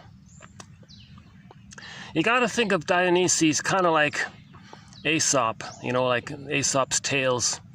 You know, like Curious George, you know, rides a bike. Curious George goes to the bank. You know, Curious George, learns how to play the violin. So these Dionysian stories, there's a variety of them. It's not just one set kind of thing. So sometimes Dionysus is helpful, sometimes it's hurtful. Now it's all generally connected to this issue of what's repressed. And we don't want it to be too repressed. Now, if your feelings are repressed and your Apollo in you is healthy, the reasoning mind, the Apollo mind is, then it's healthy. You use your reasoning ego. So Apollo would be like your conscious, reasonable ego. And then with that, you would allow the expression of your repressed feelings. So that's like a healthy relationship between your ego and your unconscious, your conscious and unconscious, your feelings, and you can contain it with your, by being reasonable, having a reasonable articulation of what you're feeling, put words to your feelings, making I statements for your association, that kind of thing. But if the Apollo is too, if the person's too wounded and the Apollo's too angry, he's just going to keep on repressing the feelings, and then when the feelings come out by that way, it's gonna be harmful. It's going to be destructive in some way or another. So the Dionysian idea is that you don't want too much repressed. Then the expression of Dionysus will be the person who's going to be mania. Yeah. So. So in one tale, Mr. Dionysus had some friends called the Maenads. Okay, now this word Maenad, they said, comes from the Greek word mania, meaning possession or frenzy. The Greek word mania means frenzy, madness, or at best enthusiasm. The god of mania is Dionysius. So when things are really repressed, Dionysius is like this manic mania kind of stuff. So you don't want it like that, right? Because it can be harmful. But there's meant to be a healthy balance. So the Oracle of Delphi, so during the winter, Dionysus protected the Oracle of Delphi, know thyself, right? And then during the summer, the daytime, Apollo watched the know thyself. But the unconscious was Dionysus. So you got this back and forth, this yin and the yang, just back and forth between Apollo and Dionysus. This is sort of the best, ideal, healthiest relationship between your masculine and feminine, okay, your yin and your yang, your Shakti and your Shiva, and the midnight blue and the cherry red sings Lou Gramm, okay, the feminine and the masculine. So this is your beingness and your doingness. If your beingness is there, then your doingness is healthy. if your beingness is too damaged and your Apollo mind represses too much, is too much repression, there can be a rebellion. This rebellion, so Dionysus says, well, we're going to liberate now. That's what they mean like that. So if you drink wine and maybe you're finally going to say what you want to say, it liberates that because Apollo's too negative. No, we can't feel. Get over it. No, don't feel pain. No, no, no. Apollo keeps saying no to your feelings. The unconscious says, oh yeah, it's going to come up. It's going to come up somehow. So you don't want this outburst like that. So if it's very severe, Dionysus can be harmful. So you don't want it like that. And there's various variations of it. So a person, if they the simple one is you take some wine, and for a short time you can stop being your regular false self, and now you're set free a little bit. Oh, I'm right in the sun here. Oh, geez. So hang on. Yeah, this is not working. Let me get into the shade here. Hold on a second. I thought I'd cool off doing this. One second. Change of plan here. Hold on a second.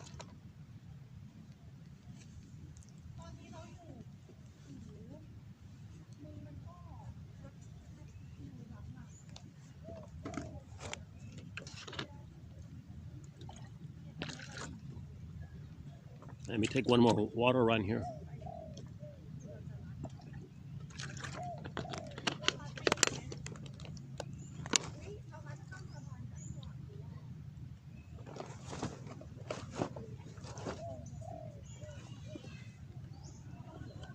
And maybe I can just move her to some shade or something.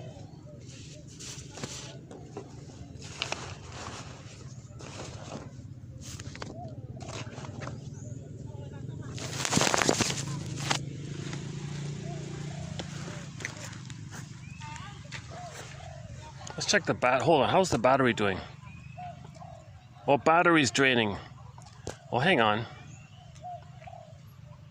Oh, the battery's draining anyways. Okay.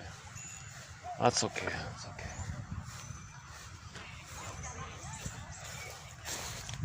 Sometimes the battery pack works properly. Sometimes it only gives me a partial supply.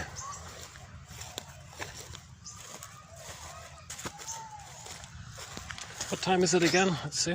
What time? 4:23. 4:23, really? It's only 4:23, you're kidding.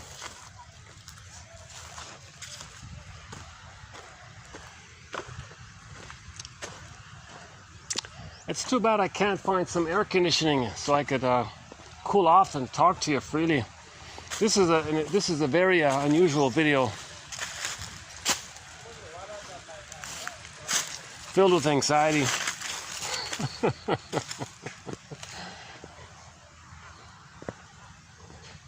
I'm not even sure if I should post this, maybe just delete it.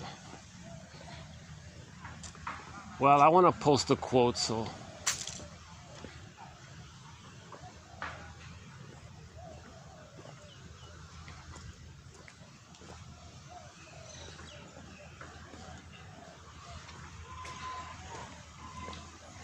Oh, I see. So it gets busier in the later afternoon, right?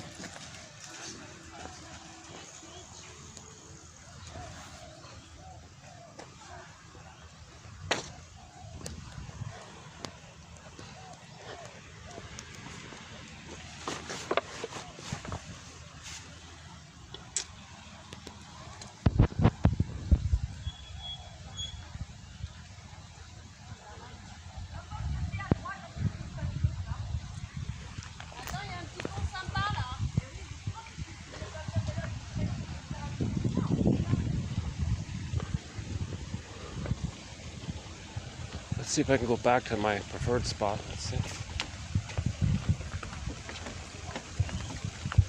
Oh, they're still there. Oh, geez, somebody's still there. The same guy's still there.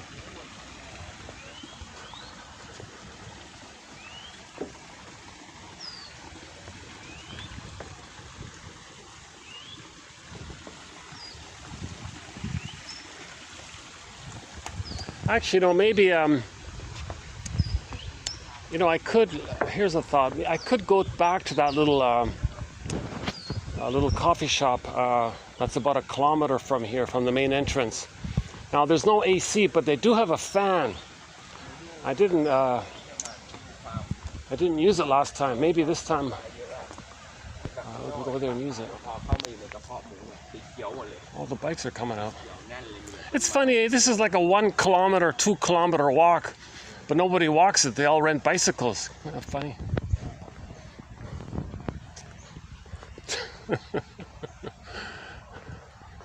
This is considered like this is promoted as like a bike thing, but it's just, if you're on a bike, you can be done with it in 10 minutes, 5-10 minutes, I think.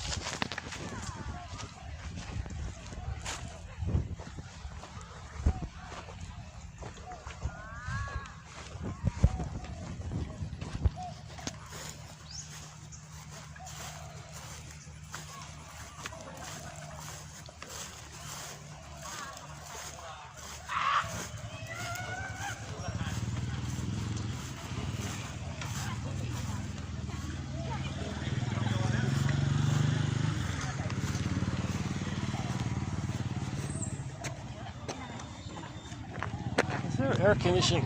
Let me double check again.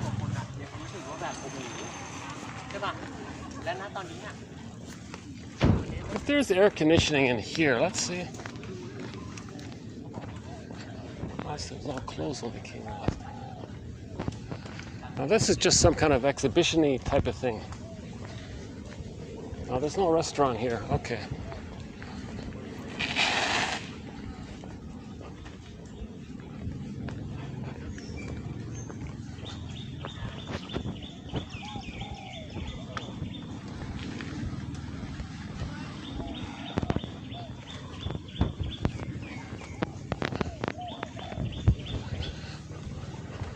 This is quite a common flower I've seen. This is I don't even know what this is called, but this nice smell, has a sort of like a vanilla kind of smell to it. I can even smell it now. Yeah.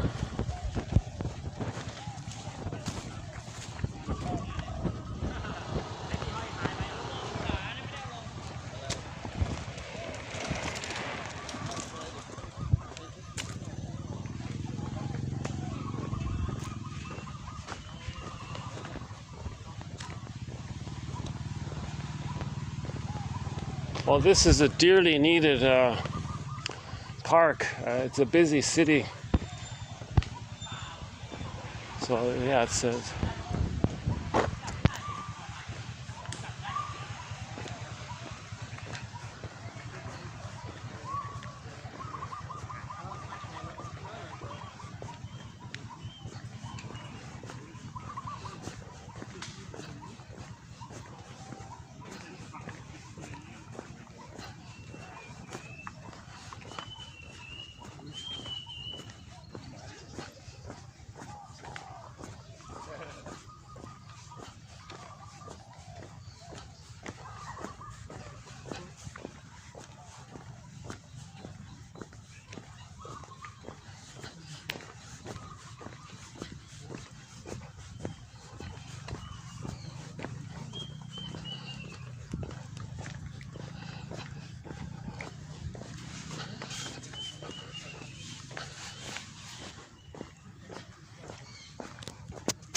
see the ferry to the park. It's less than a kilometer, so it's very walkable.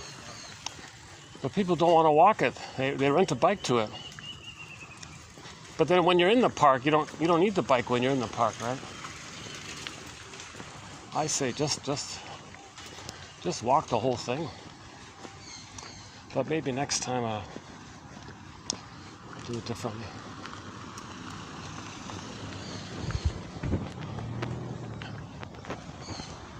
Oh, hey, here we go. All right, there's the banyan. All right, look at that. Oh, look at this one. Look at this banyan tree. Check this out. All right. Oh, these are amazing. These banyan trees. Oh my God, you gotta love these banyan trees. Come on. You gotta love it. Look at that. Oh my. What a community, what a powerful kind of a team spirit. I don't know, powerful kind of tree. Yeah, what is it about the banyan tree that's so, like, there's constant growth, right? There's constant pillars, there's constant support.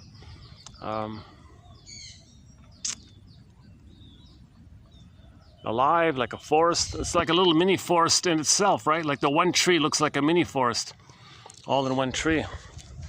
Like if a whole forest could be summarized into one tree, it'd probably be the banyan tree, right?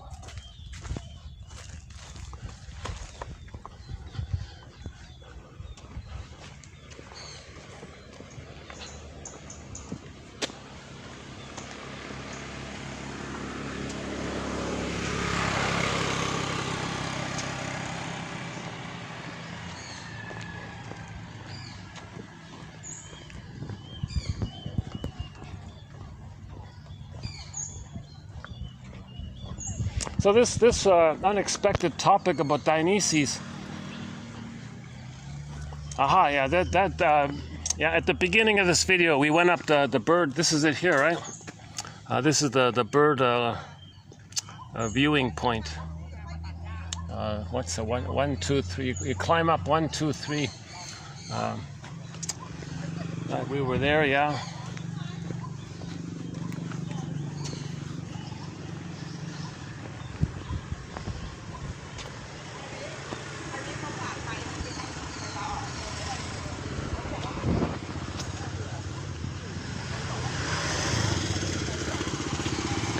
Oh, hang on. Oh, here's another coffee shop. Oh, I missed this one. Oh, hang on. If there's AC in here, we're okay. Sorry, closed. Oh, you're kidding. Sorry, closed. Oh, come on. Are you really closed? Why are you closed? What, upstairs too? Oh, what a pity. Oh, it's got this open outdoor area.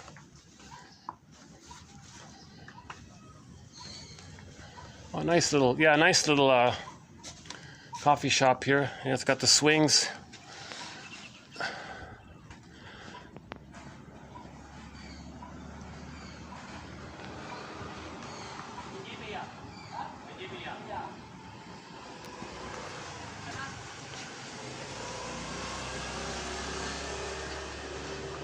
Oh, what a pity. Why is it closed? Friday afternoon. You're kidding.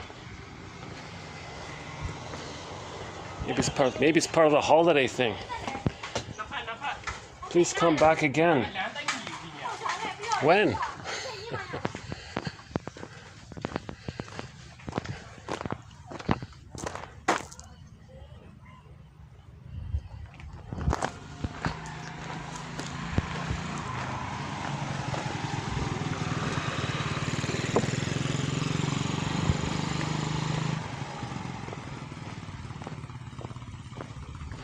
Well, that's too bad.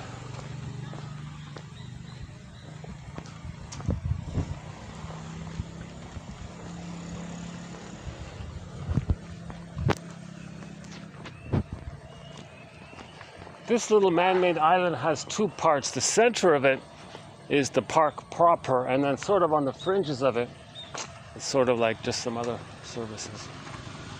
Let's see.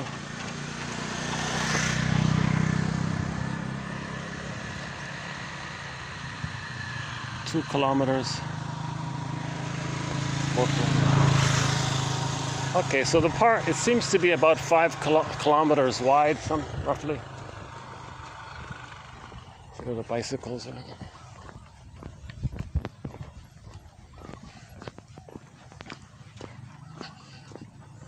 Okay, fair enough. Yeah, if you do rent a bike, you can go around not just the park part, but the rest of the island. I see. Okay. That makes a little more sense. If you want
Okay, here's the place with the fan.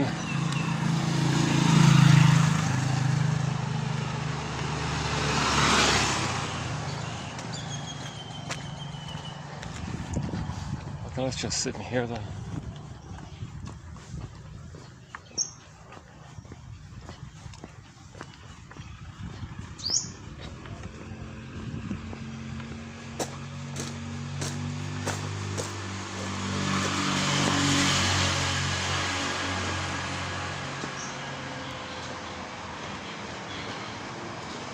Oh, the fan is here.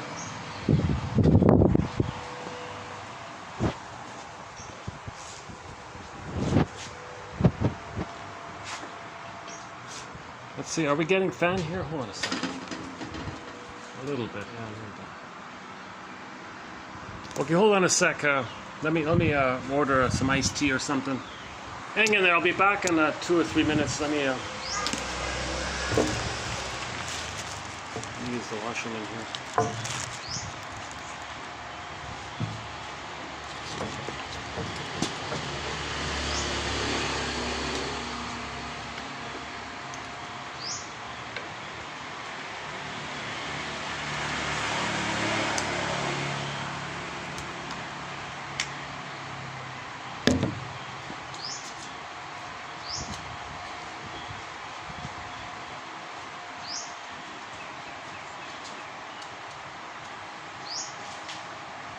I am back, yeah.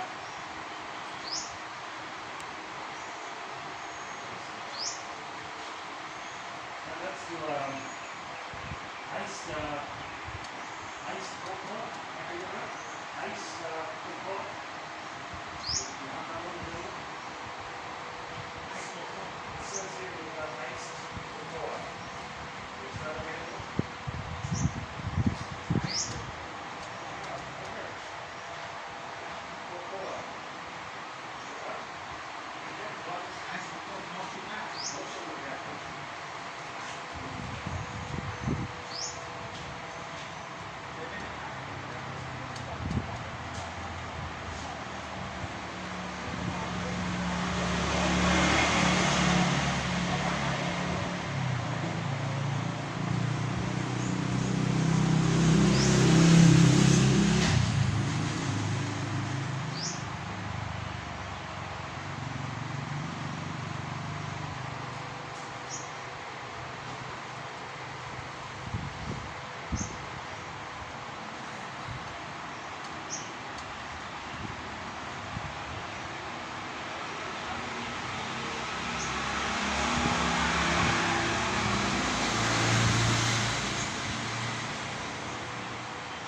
All right, got an ice drink here.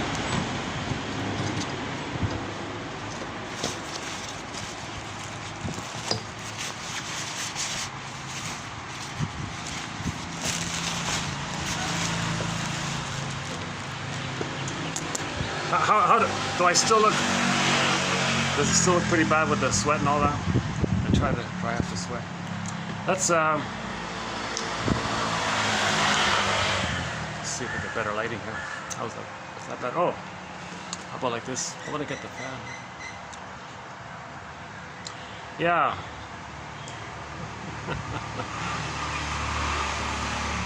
I guess this is one of these frivolous sort of videos.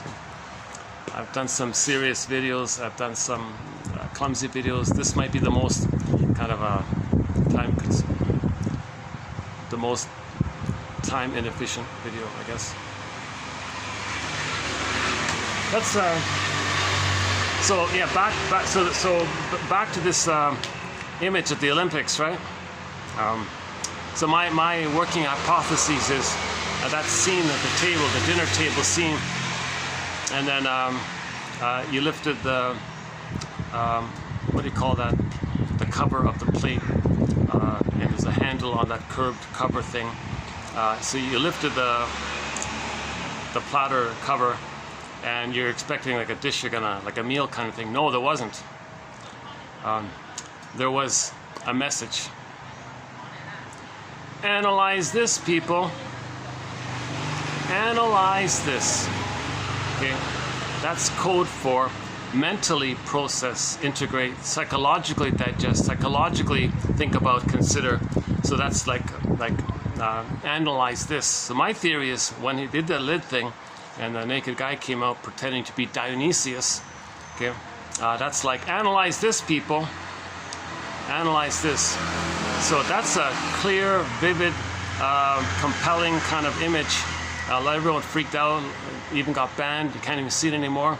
People complain about it because another analyze this is that can you analyze the link between psychology and religious stories?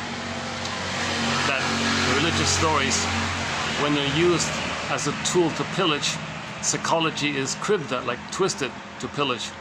Can you make the link between religious stories and psychology? Now, mythology is psychology. Mythology is just pictures of psychology. So they were trying to link, number one, the interjuxtaposition and the link between psychology and religion. Put religion on the couch, unpack it, kind of thing. Now again, in the context of when religion is being used to pillage and plunder. Okay, we're not talking about people who are victimized by the plunder system and they got to soothe themselves somehow and escape somehow. We're not talking like that. Why are the aggressors doing it? Okay, so this whole issue, that's just part of it. So that's part of the analysis, I think, to make that link. Is there a link? Can you analyze that? Is there a link? But the general image is analyze Dionysus. What is it? Okay. So it's trying to bring back self-awareness.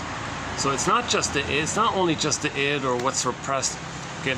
So one take on it is anything that facilitates you becoming aware of yourself. That's considered Dionysian. Now, if you can manage it, it's helpful, and it helps you like that, and it's therapeutic like that to make you conscious of what's unconscious. But if it got so much repressed, the Dionysian quality is too dramatic and mania, and now it's wild and now it's out of control kind of thing. But that's what happens. There's like there's this innate drive for balance. There's this innate drive to have your feelings. So one shrink said Dionysium, the positive end game of Dionysus is to get back your feelings, to get back your sense of embodiment, he said. Oh good, the fan is working. I can feel the breeze here. Okay, good, so I'll cool off here in a bit, yeah. Terribly I got these little stools here that are amazingly, a little uncomfortable.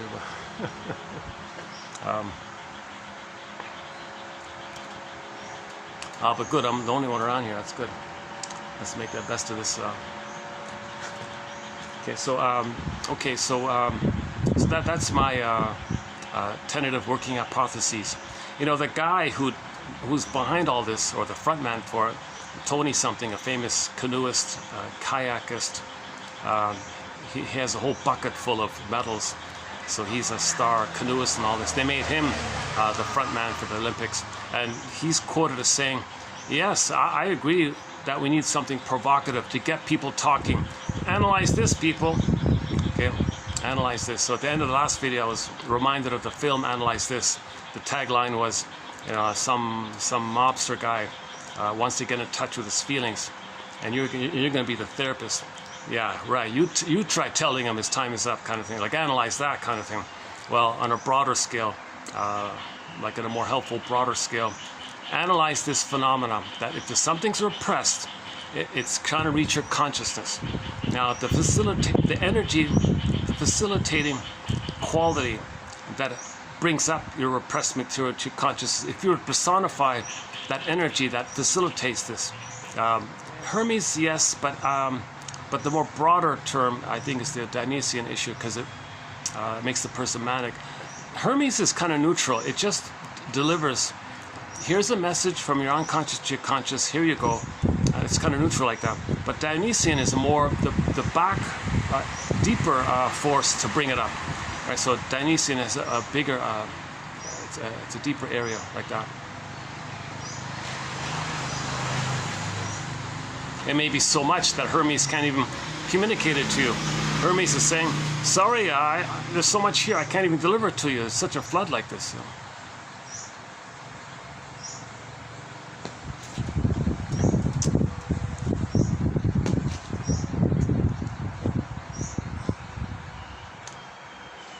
Oh, good. Okay, I got the fan here. So again, you got to think of Dionysian kind of like Aesop's tales. There's no one interpretation, and it's not automatically meant to be like a positive thing or a hurtful thing, destructive thing or constructive thing. It just depends on the tale, like Aesop's tales. Some of these Nancy tales or trickster tales, they're kind of helpful like that. Some are warning, some are cautionary. Oh, there's that little black and white bird. Can we get him in?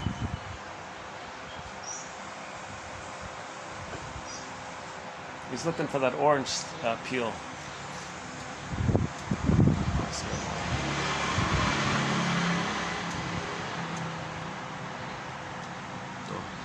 Oh, this guy's lazy. When I came here the first time, that was still there. Now, 2 hours later, I'm back, it's still there.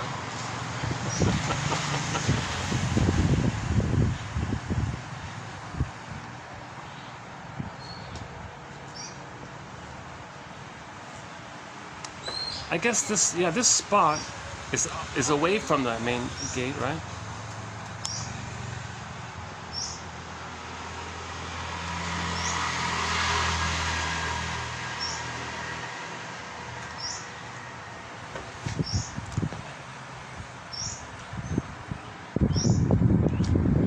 Okay.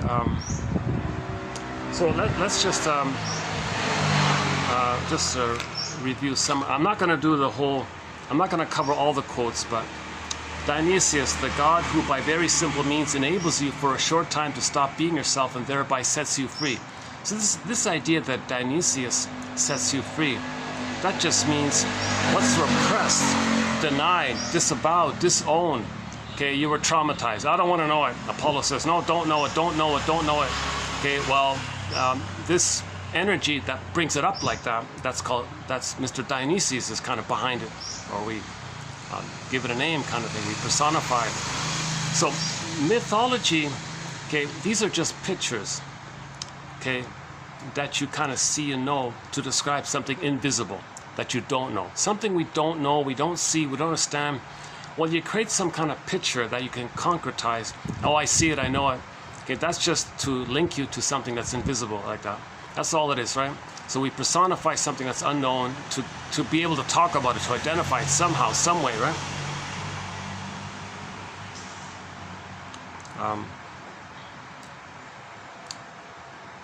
So this idea about women being such a fan of Dionysus, because I guess women long ago were very repressed and all this.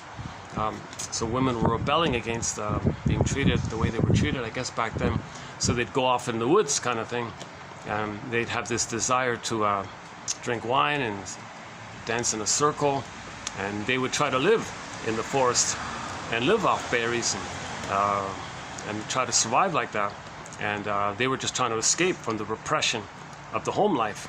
So this energy that prompted women to first do this, they say, well, Dionysus is the first feminist.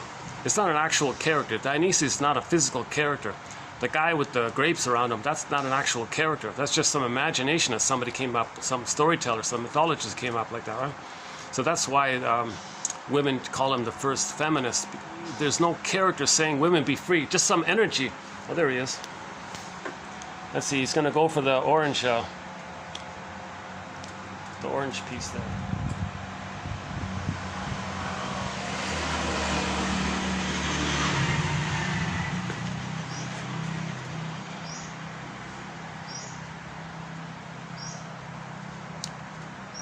Is that one of the birds on the list, the bird watching list? Is that the water hen one? Is that? Oh, all right.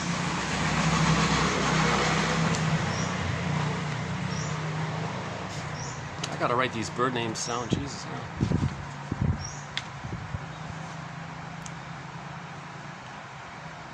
Dionysus was the great liberator through wine and would free people of their inhibitions and of their selves.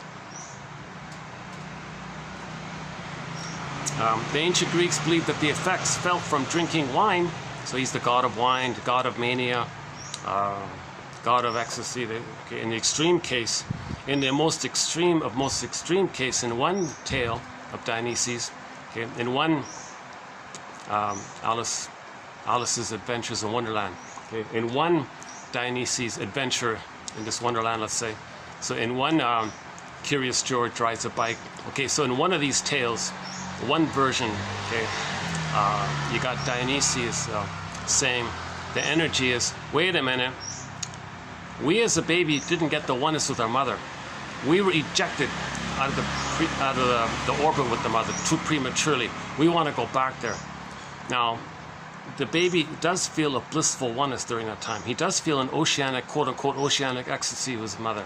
This blissful oneness feeling. Okay, the Unico Mystica, Garden of Eden, Shambhala, Shangri-La, Avalon, Paradise. The baby feels this blissful feeling. No one knows what it is, but the baby's considered to be in a really blissed out kind of place. Now, if the baby didn't get enough of it, if he was prematurely ejected out of that phase, okay, then Dionysus is saying, oh, we got to get it back. We didn't get it, got to get it back, got to get it back. Let's go back there and see if we can get it. Now that's destructive. That's destructive because you can't go back. You got to mourn the loss of not getting it. No, you can't. I can't mourn the loss of that. Just go back. So the energy that says go back, okay, then that'd be a destructive side of Dionysus, where they would take the mushrooms or all the psychedelic, all these things to make them blissed out. When people are going, wow, I'm a cosmic oneness, cosmic bliss. Now, and now there's in one tale of these, there's a character. I forgot his name. One of his buddy, one of the participants in these rituals, Dionysian rituals. You see, he lost his mind. He went literally mad. He lost it. So that means you don't mess with this stuff. So you got to have like a strong ego to this. It's not appropriate to do this for a lot of people. Some people can maybe stay mindful that this is just the unconscious stuff and they're feeling it. But some people who are too traumatized, they're going to project it too much and think it's literally. And then they say things like, oh, there's aliens out there. Oh, you know, they start saying all these wild things. No, the alien is the image you made of your rage when your mother treated you badly. The mother treating the baby badly, okay, that's out of the baby's world like that. It's not in the baby's world between the baby and the mother. The baby expects the mother to love him. That's within his world. That's within his expectations. The mother's supposed to love him. That's normal like that. If the mother hurts him, he thinks, what's that? That's out of his world, kind of thing. So his rage, okay, he may create an image of an alien in his mind because that's out of the normal situation with the mother. So then later on people talk about aliens. No, that's code for trauma. So people bring up some of these memories and they see these wild alien images. Oh, I saw it. I believe it. No, really? No. Okay, you have unconscious fantasies based on your trauma. And if your ego's weak and you bring that up and you see it and it flies out and you say it's out, like, no, you can't do that. So that's why some people lose it like that. You can't do that. This is not it's not right to give this. So these people were they were experimenting on people, right? In Saskatoon, the people in the hospital, oh, here, take it, we want to experiment. Oh, well, you're experimenting on the most damaged of the most damaged people. If there is going to be any kind of, it's got to be on the people with a very strong kind of ego, like people who are already professors and doctors and who have analyzed and studied this, and they're researchers, and they had a good foundation in their childhood, so they know that if something comes up, they can know how babies felt once upon a time. And in the seduction of all this is that if you can go back to that place where you were whole and healed, maybe your body can adjust itself out, you can sort itself out, or you can be aware of your patterns more vividly, more clearly. It comes to your attention more clearly. I call BS, because no, if people don't even want to interpret their dreams in the morning, and you want to flare up these deeper things in this massive hallucinatory lucid dream, let's say, and you can't even analyze that. You don't want to analyze your benign little dreams. You wake up in the morning. You wake up in the morning, a little thing came up. What does that remind me of? Analyze that. Like that's within your containment. That's healthy. That's manageable. That's nature give. You don't mess with that kind of. That's nature's giving you what you can handle, kind of thing. And no, I don't care about nature. I'm above it all. I don't need nature. I control nature. So people get messed with that. This stuff with Janoff and Mr. Groff and O'Leary and all these characters. What's his name? Osmond. Oh, he's a doozy. That one, Osmond. And of course the famous Huxley character. And then he wrote his famous essay about it. And then he was a very dark dude. This Huxley guy, right? He was a very damaged guy. He took it all. Didn't help him.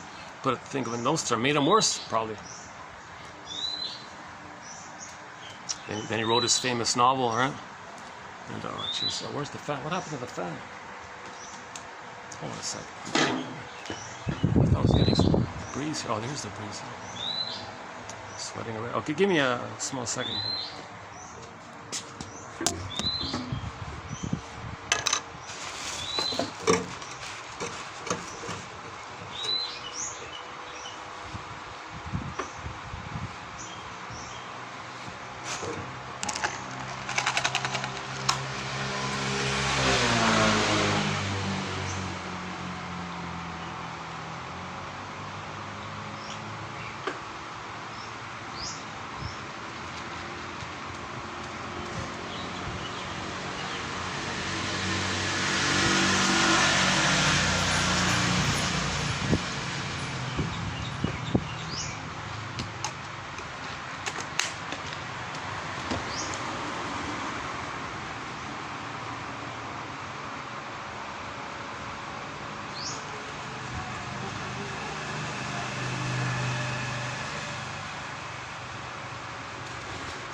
Oh, but here, can I just sit here? This is the only fan here.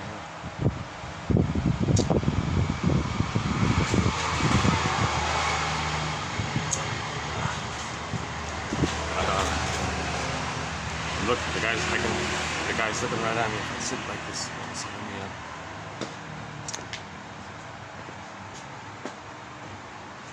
Where can I get the fan?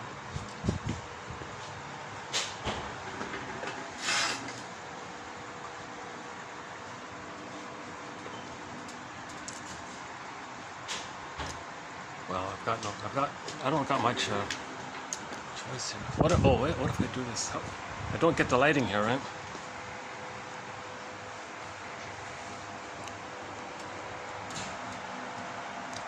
These fans are twirling around in this circular thing. See, I'm not getting any steady.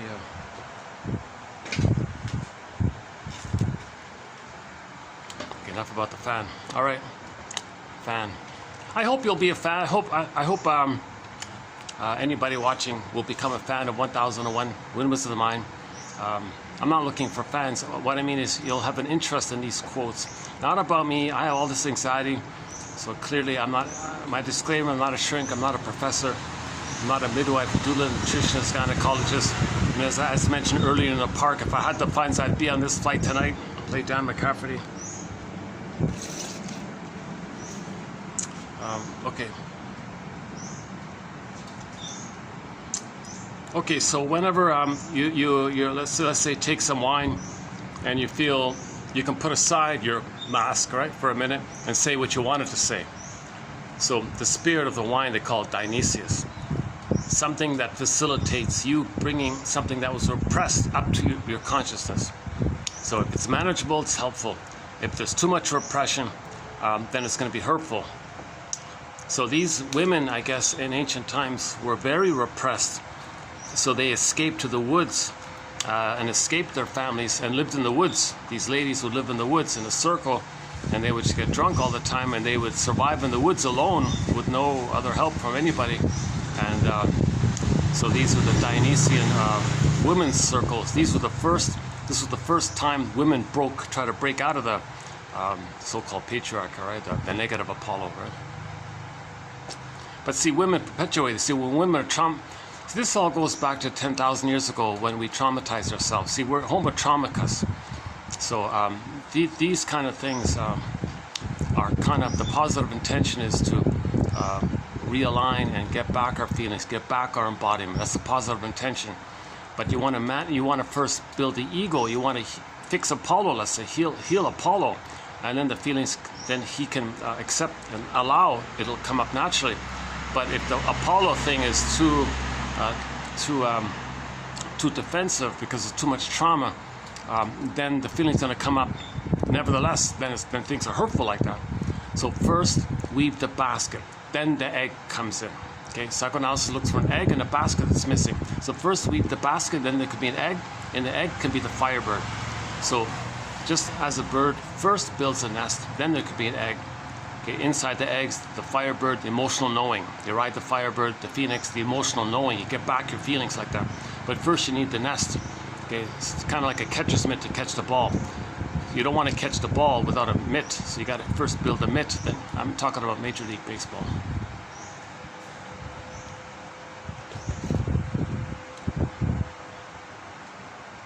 Okay, so whenever people say, gee, I wasn't being myself. Yeah, I drank that wine. I lost myself like that. Well, because you were so repressed, you wanted to escape. Oh yeah, back to the womb issue. So what Miss Deutsch thinks that really what's going on in the most important tale of Dionysius' tales, the most important or the key one or the core one is the real issue is the deep. Shall I compare thee to an onion? If you layer it all down, the core of the core, the heart of it all, is that the baby was separated from the mother prematurely. And that was done to traumatize babies so they would think they were pillaged, and they would pillage others accordingly, because we went from village to pillage 10,000 years ago. And we're trying to heal kind of thing.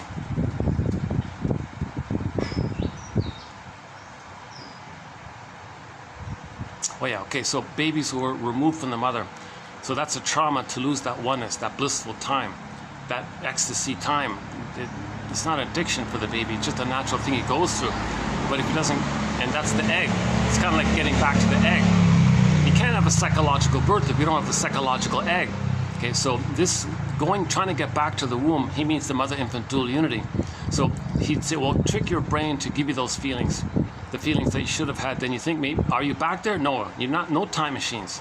That's the destructive side of it all. So most of this Dionysian thing, most of the time is a message that you didn't get the oneness of the mother. So you got to forgive your mother, get the story, forgive her, then you mourn, then you get back your beingness when you forgive the mother. If you don't forgive the mother, it's not going to work. You got to forgive the mother. Okay, you got to get her story. That's called honoring your mother. Why did she fail the baby? Why did she traumatize the baby? Okay, oh cunning tale. Did she expect the baby to mother her? Did she see the baby as her mother and fight with her mother, using the baby as a proxy stand-in for her mother? Did she replay what happened to her by shaming her own baby the way she had been shamed? Because she doesn't want to cry for love anymore, so she uses her own baby to stand in for her as a baby crying for love, and then she shames her own baby the way her mother had shamed her, because she identified with the aggressor to have a mother. So, and then she feels bliss with the mother shaming her own baby, and then makes excuses, and then the poor baby's traumatized like this. And then he identifies with the aggressor, intergenerational trauma. So the only way we get out of this intergenerational trauma is narrative medicine. Get the story. Why did the mother fail? What is this old cunning tale? So enter Anne Sexton's 1960 poem. She apologized to her daughter. Anne Sexton said to her daughter, "I'm sorry, daughter. When I had you, I didn't love you. I didn't see you. I made you to find me." That's the actual line. I had you to find me. I made you to find me. Daughter freaked out. She cried. "Oh my God, now things make sense. Why'd you do that, mother? Why didn't you love me?" "Well, I didn't know myself. I never had a mother. I thought I could have you, and you'd be stable for me and reliable for me and respond to me and be a stable, consistent, trusting presence. And I could rely on you and turn to you, and you'd be there for me and do what I say and see me and make me feel stable and safe. You'd be a secure base. You'd be the good mother that I never had. I thought by doing that to you, I could find myself. I made you to find me." So she apologized. That's a very good poem. Like that's one of the old cunning tales. We've got a whole long list of old cunning tales. So you got to identify these old cunning tales. Okay, a great hope fell. You heard no noise. The wreckage, it turned to stone within. Was within. Old cunning tales that let no witness in. So we got to get the witness. This is the witnessing. This is the witnessing what we're trying to do here. We're trying to witness and know what we couldn't know. We need a blade of understanding now to understand now what we couldn't understand back then. If we can do that, there could be a corresponding belated release of feeling of what we couldn't have felt back then. And they go together. It's called abreaction, a positive abreaction. Okay, that's the avalanche scene in Inside Out with the balls coming to the center. And remember the banyan tree, those cables, goes. Then you get the two sides, and you have a new sense of self. That's a composition of three-dimensionality, the third side of the coin, called the golden mean, the middle way, the middle, the medium, the middle. And it's deeper, it's three-dimensional. It's something that holds the two sides, understands the two sides. That we're humans, the mother's a human. She tried to love, she couldn't, she's traumatized, she would have if she could have. Despite the fact that she couldn't, she's tried, and something good came through, but she didn't get the reality and appreciation that she's traumatized. And we're all members of the same Homo traumatica species, and we accidentally traumatized ourselves 10,000 years ago, and we need these kind of stories to heal ourselves. And we're all one family, we're all from Africa, we're all cousins. Technically, Jen Elliott says, on average 30 to 50 times removed. The confusion is over 150,000 years. There were trivial, superficial biological variations, sun exposure, diet, or lifestyle, I guess, and patterns and the set-in kind of thing. But they didn't change the fact that we're all from that one line. Only one hominid grew the cortex. Only one hominid grew the cortex. That was our earlier version of us, Homo bodoensis, one guy calls it. And it took us as Homo bodoensis. Okay, that's the hominid in Africa, Northeast Africa, somewhere in Congo, Ethiopia, what do you call that? Nile area. Central East, North, Central East, somewhere in there. There's a Jane Elliott keeps recommending the book called Nile Valley Contributions to Civilization. So we kind of grew that hominid that was there. That's the only one that survived. That adapted, grew the cortex. Then we were conscious and built stuff. Right? Anyways, that took place 100,000 years ago, 200,000 years ago, whatever it was. Then we spread around. And while we settled different places, okay, over time, there were trivial biological variations. It's cosmetic, but we were traumatized while we were separate places. You see, and the most traumatized of the most traumatized.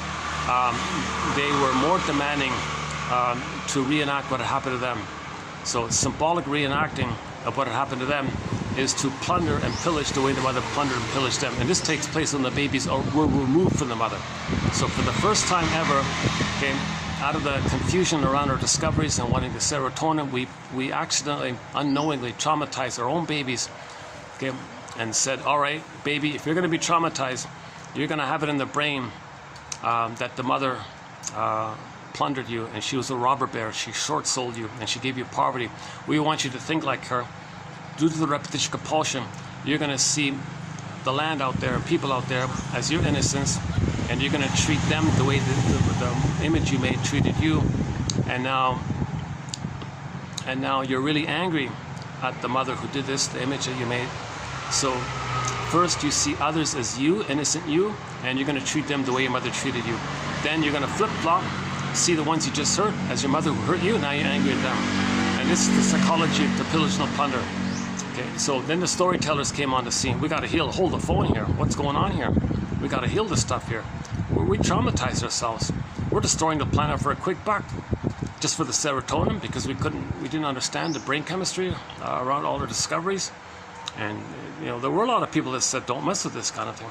But I guess it was too exciting. It's kind of like winning a lottery or something. You're too excited, maybe. So we accidentally traumatize ourselves.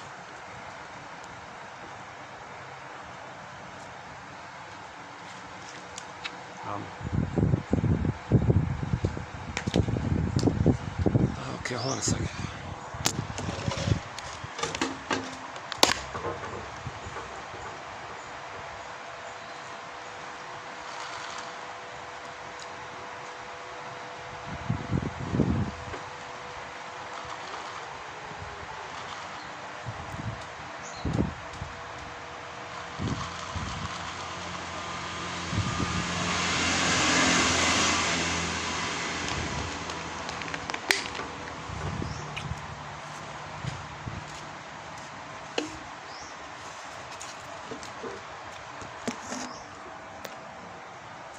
Yeah, by the way, we do have a thread on passive aggressiveness. Yeah, I forgot about that.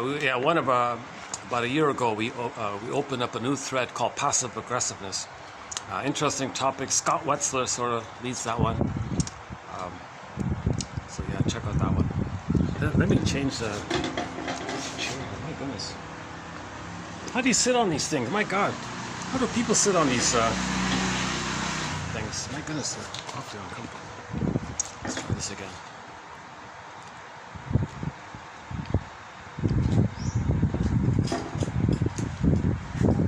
Maybe I can, let me bring one of those plastic chairs over here. Yeah, let's do that. Hold on a second.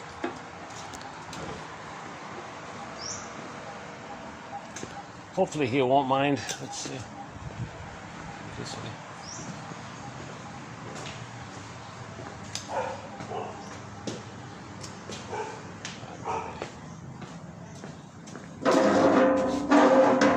Better. Oh, these are just as bad. Oh my God, these are metal chairs. Oh, these are just as bad. Huh? Okay, we got it. Oh my goodness. I guess because of the weather, he wants waterproof things, right?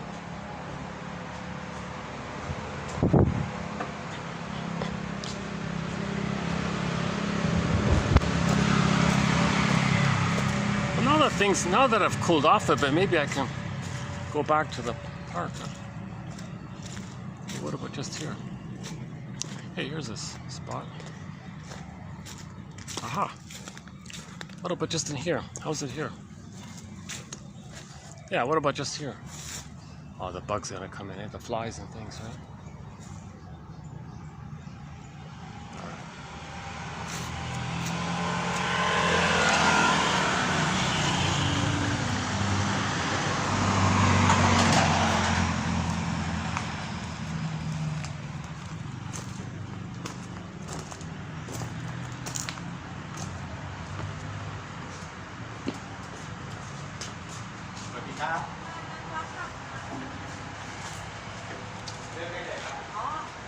Some guests just arrived.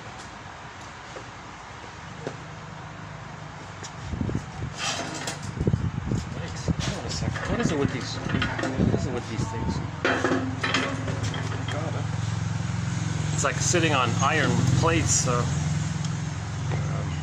an iron stool thing. It's kind of on an angle. Jesus. Huh? But yeah, it'll tolerate all the weather. Yeah, so he's got a good idea. It's funny because it looks like it's wood, but it's not. Like it looks like it's wood. It's just hard metal, right? It's iron. I'm sitting on an iron stool. My goodness.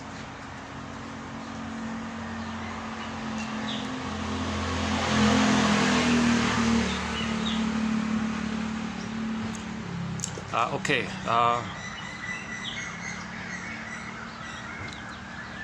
Where are we? Let's check the time. Oh, the battery. Let's check the battery. 75%. Huh. Hey, maybe it's holding up after all. 2020. It was 71 before. Why is this?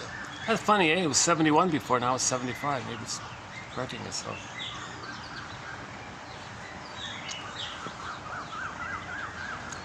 Okay, so where, I forgot, okay, let's go back to the, what's the,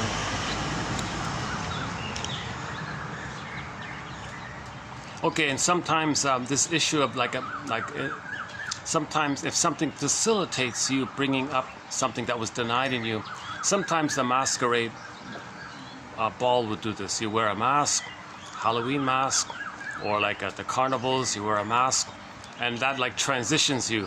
Oh, I can now play that character, and I'm hiding in the mask. I can play my alter ego, I can play my denied self. So the mask is considered a tool of Dionysus, or it's Dionysian, or it's spirited by Dionysius, however, whatever grammar you want to use. Yeah, the mask represents, or at least assists in the process. What process? The process to draw another identity out of ourselves through the experience of emotion. In essence, you're taking your persona, your mask. Okay? When you wear the mask, you're taking your false self, your other mask. Like when you're wearing the material mask, the masquerade ball party mask, that takes away your psychological mask away, and that mediates the transition where your interior self can be known to you. That's a Dionysian type of thing. So one shrink says on the positive end, you know, when I'm in touch with my feelings, that's a Dionysian thing. So Dionysian is helping him with the client because it gets him in touch with his feelings. So he doesn't want to just interpret without his feelings. Now shrinks are meant to have their feelings, so that's sort of a given.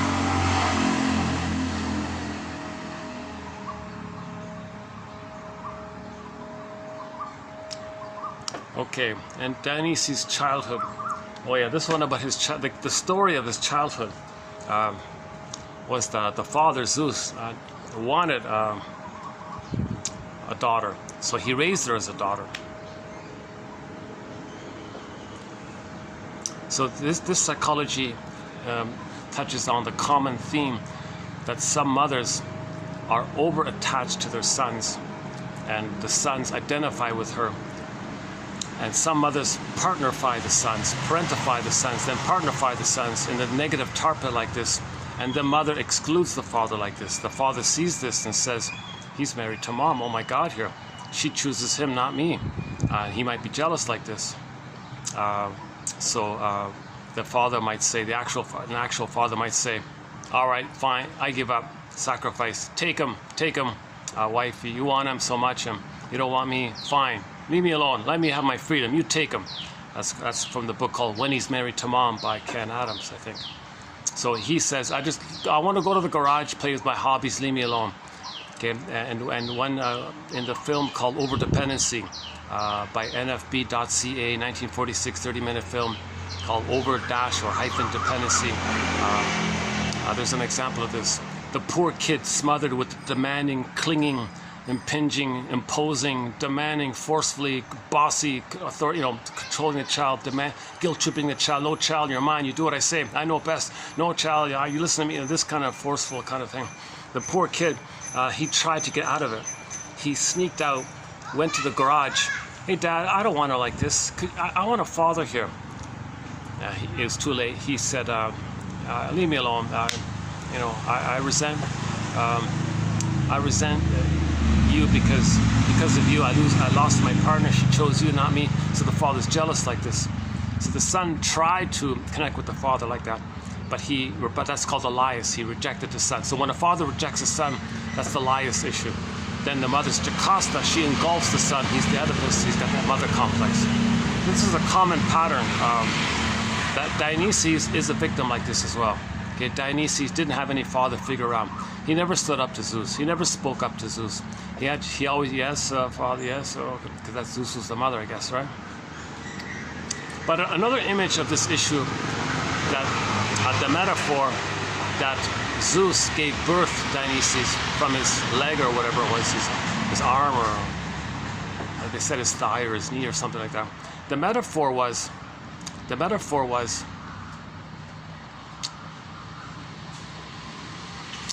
there's like a first birth. Okay? Dionysius was a goner. Zeus took him and gave him a rebirth, and that was from the Zeus was the god idea. So there's some kind of like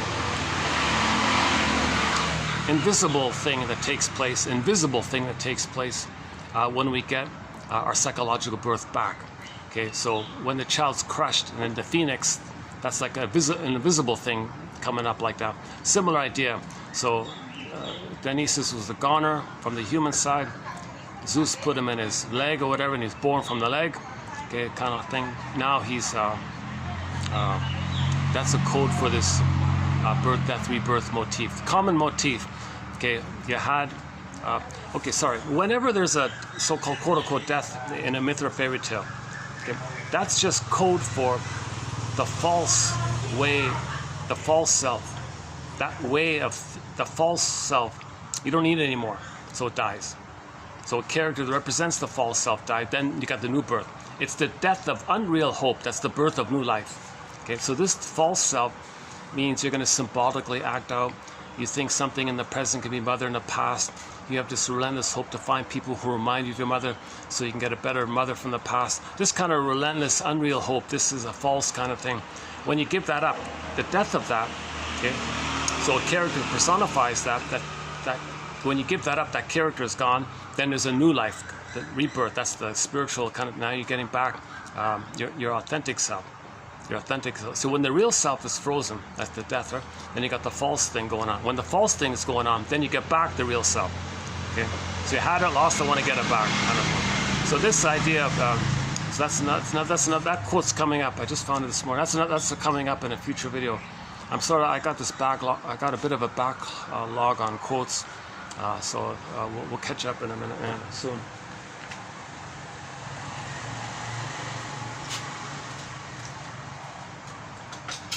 Oh, I see. The waitress showed up. She's cleaning up the table. I see. That's what it was, huh? Oh, the boss is lazy, huh? He waited for the waitress to clean the table. Yeah, I think he's maybe having a bad day or something. He was being a little. My theory was he's being a little passive aggressive. We don't know why, right? First time here, I don't know. Okay. Maybe he had a bad run-in with another tourist before me. I don't know. Yeah, so, that's another topic, right? So, some of the there's almost every day there's a local news item of some tourist or some expat, doing something very Dionysian. Very Dionysian. Like today's one was he never got mother's love, so he was demanding it forcefully, and they caught him, kind of thing.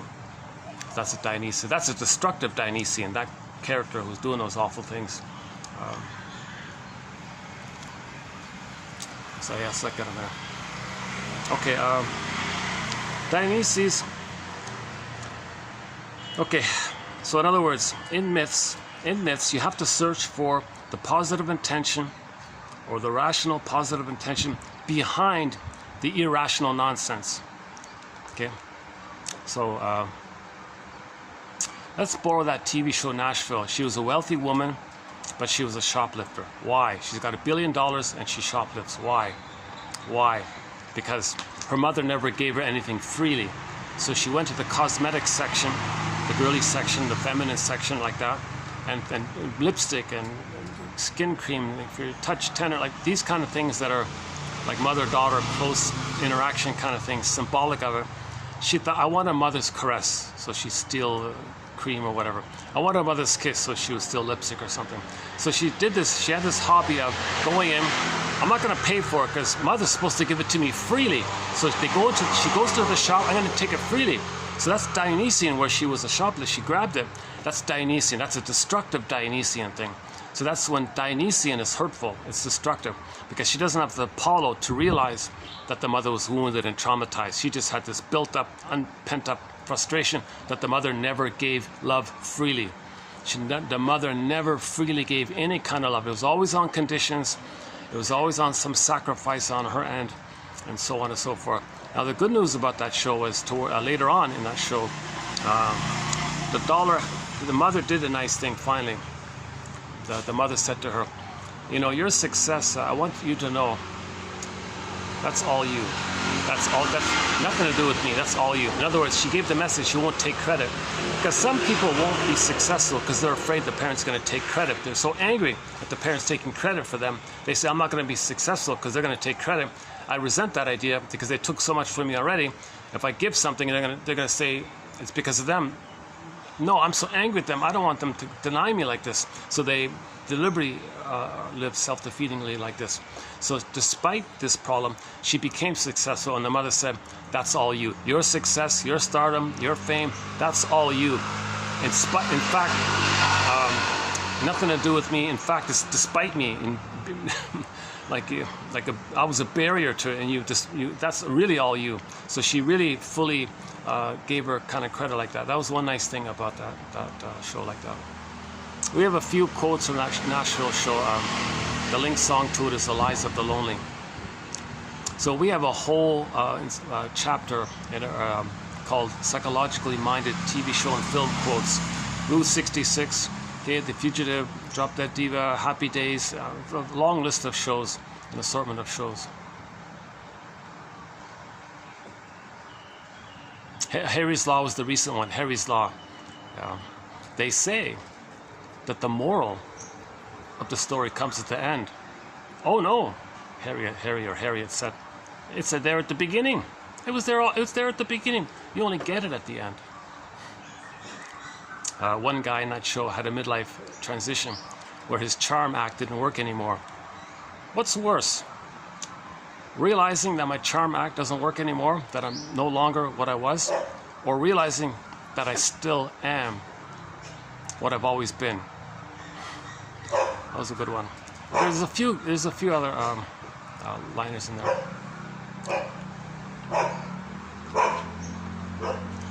It's usually like one or two quotes from a variety of shows. Some older, some films like Spit Now, Voyager, Lady in the Dark, Spellbound, That Uncertain Feeling, a lot of like old films like that, some newer stuff.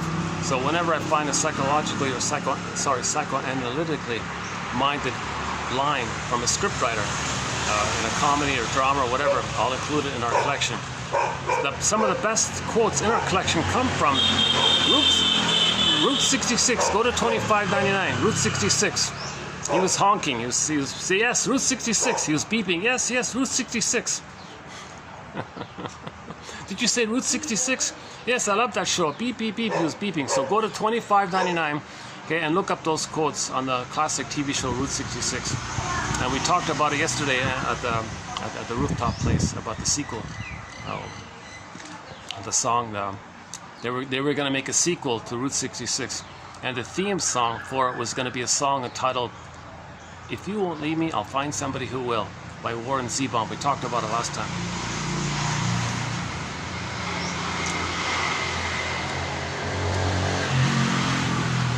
Okay, where are we here?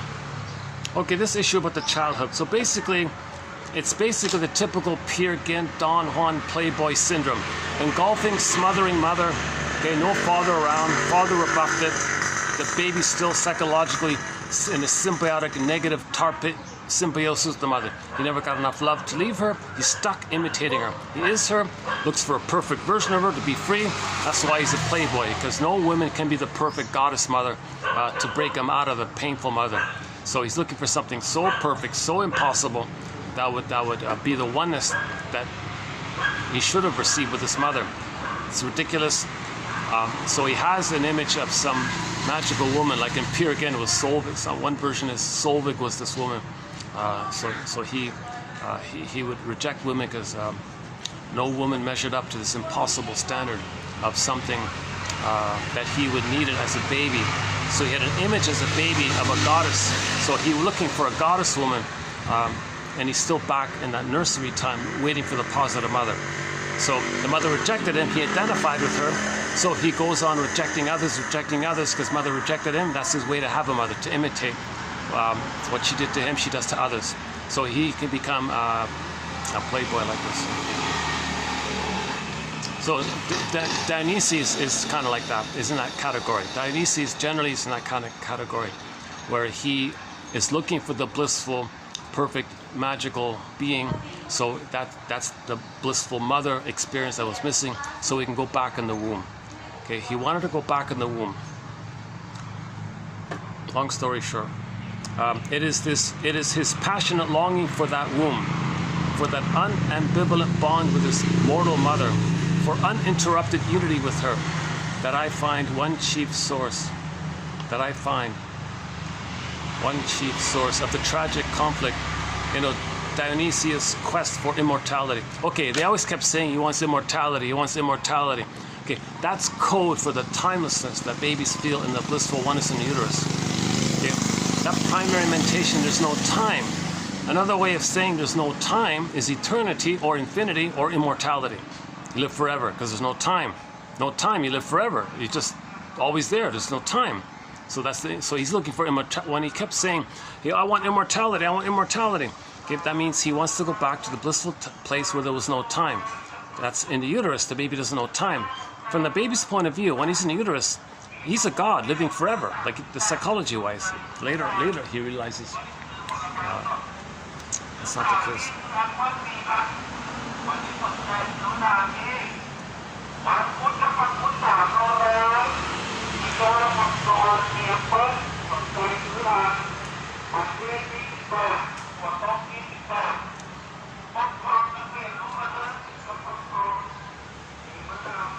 He's trying to sell something from the back of his truck, but I couldn't make it out.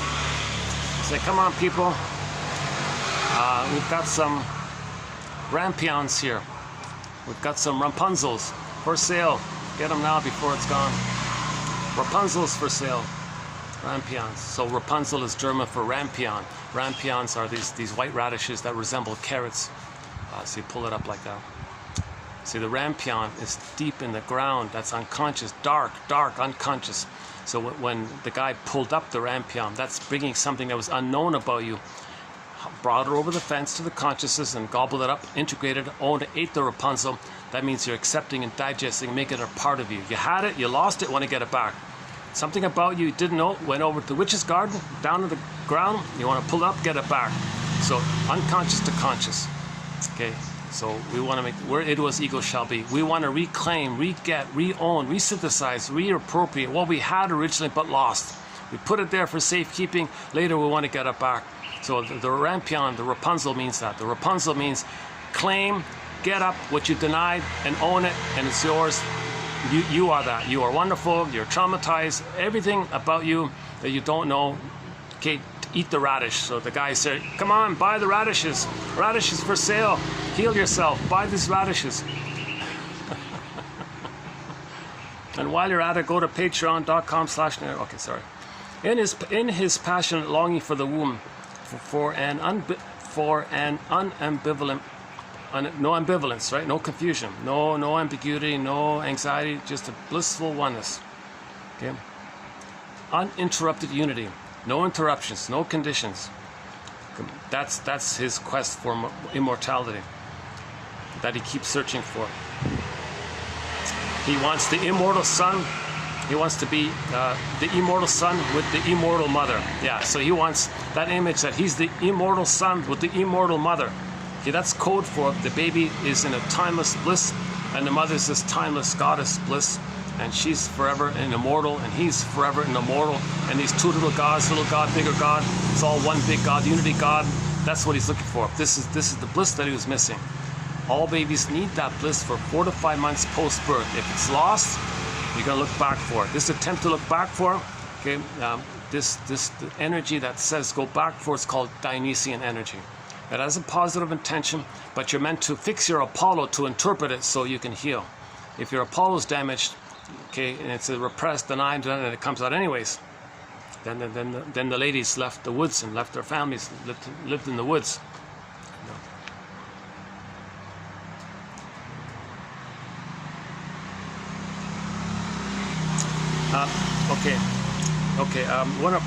Okay. So there's a few more quotes as well. Yeah. Okay. So I'll just leave the rest here. So that's 2863, today's batch. So I did a review already, and I just added a little bit more here this time here. But I think maybe I can do a preview of some more Dionysian quotes coming up. So a mask, right? Dionysius was also the god of masks. Dionysius was involved by putting on a mask. So once you put on the mask, that's like evoking Dionysius, bringing up something that you denied about yourself. Okay, so when Henry Winkler went on stage, okay, and he wore the leather jacket, that's like inducing, waking up Dionysius. Now he can play the tough guy, right? There's confidence that he denied. Okay, puts on the leather jacket, says A. Okay, then that's like a calling up Dionysius, which allows him, which prompts and facilitates him to be okay with feeling up the denied confidence that he had. See, in real life, the actor is not that confident, right? But when he puts on the jacket, like the mask, or a costume, or a getup, or like a Mardi Gras getup, like the leather stuff, and the little gestures like that, he can be infantile God. He can snap his fingers, get what he wants. He can touch this, get what he wants. He tells the birds he's camping outdoors, right? And he hears all the crickets and noises. He says, "Cool it," and they all stop. Like it's magical. He didn't have that. See, so that's denied. So you want to act it up. That's a communication that he didn't have that phase with the mother. All babies are meant to be allowed to think they're little gods and kings, that they own the world. They're meant to have that magical kind of place called the world's oyster. If they didn't get it, okay, then you wear the mask. I want world's my oyster. Birds, you do what I say. He wants attention from the ladies. Snaps his finger. The girls come running to him. That's like mother running to him. So you wanted that kind of thing. Didn't get it. Okay, the Dionysian trick is to bring up what was denied, and now you know. So now you're aware of it. So now we know that the character of the fawns is a symbol that somebody made, that perhaps a person didn't get that magical time, called the world's oyster phase. Because the mother maybe the mother rebuffed him. Maybe the mother wasn't around. Who do you think you are? No, the mother's meant to see the child. If the 8-month-old child is running around and discovers, look what I found, mother. Oh, that's awesome. I see you. How wonderful. Look at you. That's awesome. I love it. Oh, look at you. She's meant to like worship him, like bow down to him. You're a god, little baby, because the baby thinks he's God. She's supposed to go along with that. You're not spoiling him. You're validating his state. He needs that phase. It'll drop off on its own accord. Okay, that's the death, I think. Then the new birth. Now he's getting the new sense of self.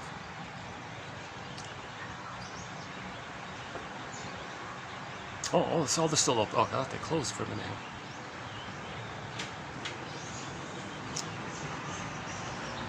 Excuse me. Yeah, are you? Today we close 5 p.m. We close at 5 p.m. Okay, thanks for telling me. Yeah, great. Let me check the time here. What is it? Oh, it's 5:40. You're closed already. So you're already closed, right? 5 p.m. 5 p.m. Yeah, now it's 5:40, right? So you're closed now. Yeah. Oh, okay, got it. Oh no, thanks for telling me. Yeah. Well, that was nice of him. Oh, he didn't. Oh, I see. He didn't say anything all this time. So he was quite a nice guy after all. I thought he was a little kind of frosty before. He turned out to be a friendly guy. All right.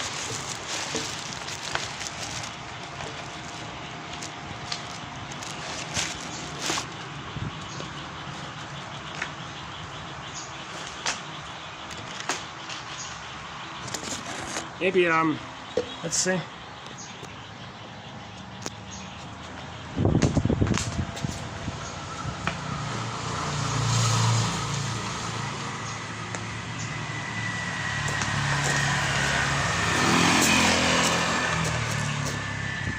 Let's go to that second floor, that other place.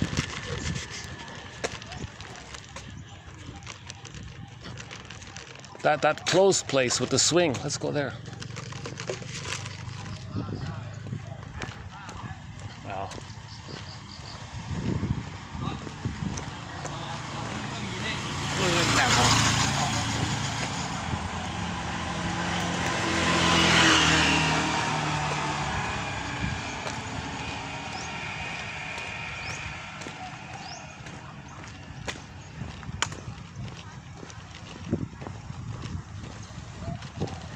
you.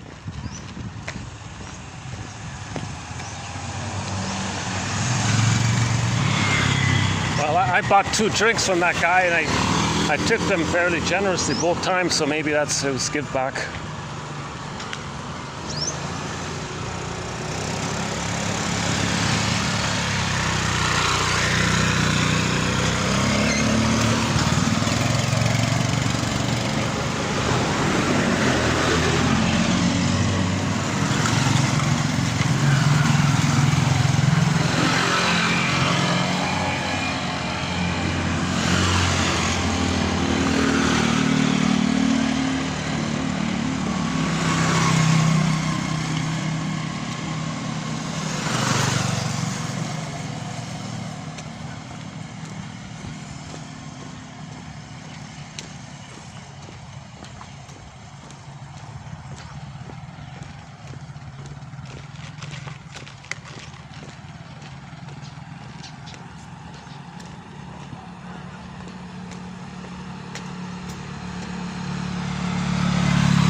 You know, I haven't walked that end, so I wonder if I should take a chance, see what's at that end.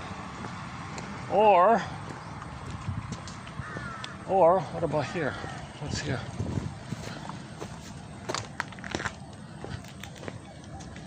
Is there any kind of bench or anything here? Oops. Oh! Sorry, dog. Didn't mean to startle you.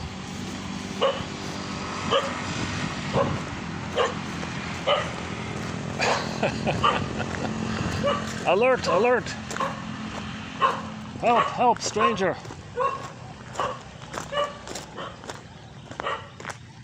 The guy with all the quotes is coming here. He's going to analyze me.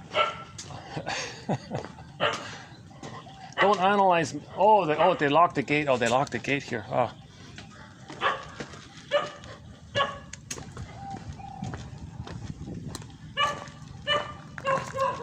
All right.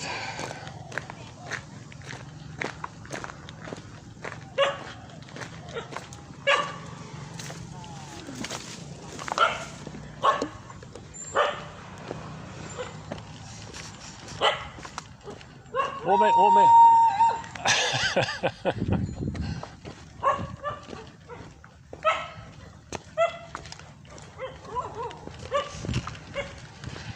Don't give me your psychobabble. He's very Apollo. No. Don't talk about this stuff.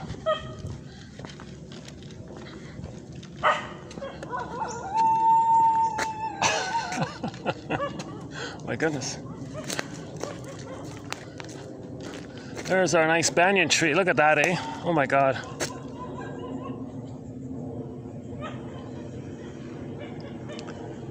Well, that's the highlight for me today, this banyan tree. Look at that. My goodness, eh? You can imagine, you know, you can almost imagine, you know, putting a tree house in the middle there, something like that.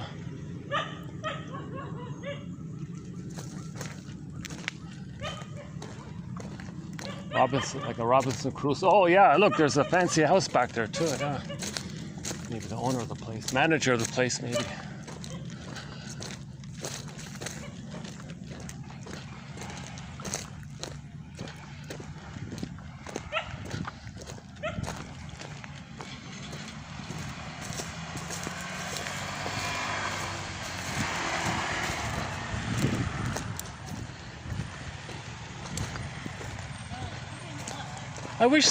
I wish I could invent a super lightweight, portable lounge chair that's comfortable.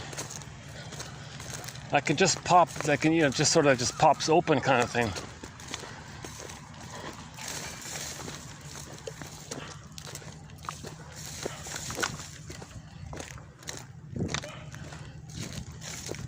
The one I have is a heavy clunker. My goodness.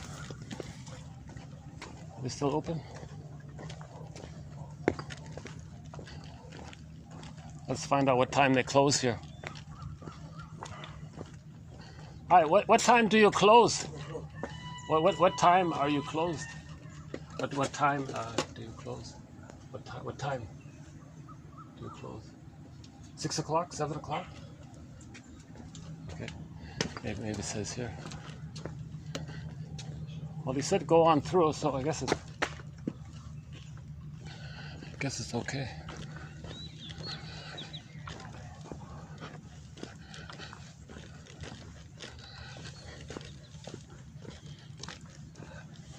Or maybe there is no time for 12.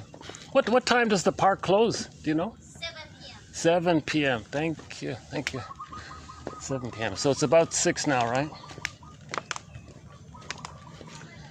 Okay. Oh, there's another stray dog.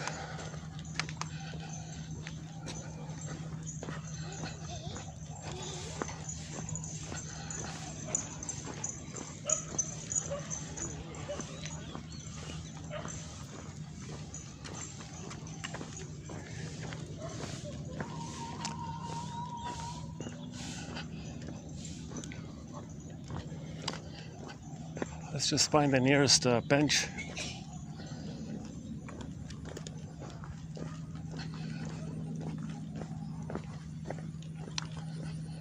So the next Dionysian quote, yeah, okay. Let me park somewhere, and we'll. I want to run through the other Dionysian quotes we have coming up, just to do a preview of it.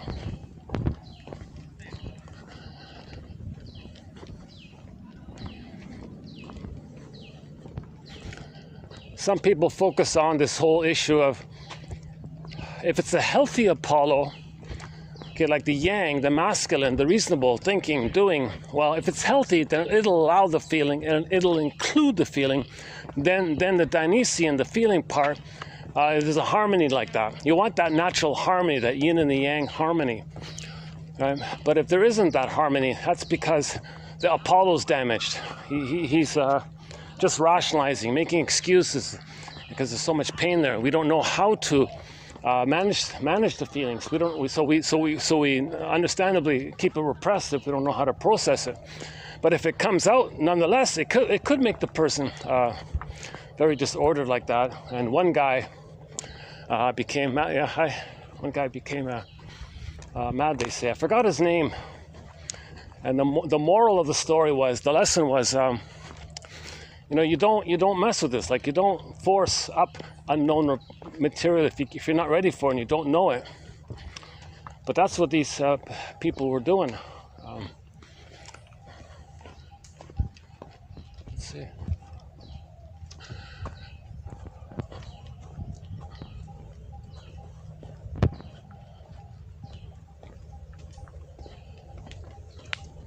Let's go to one of those. Let's go to one of those pavilions.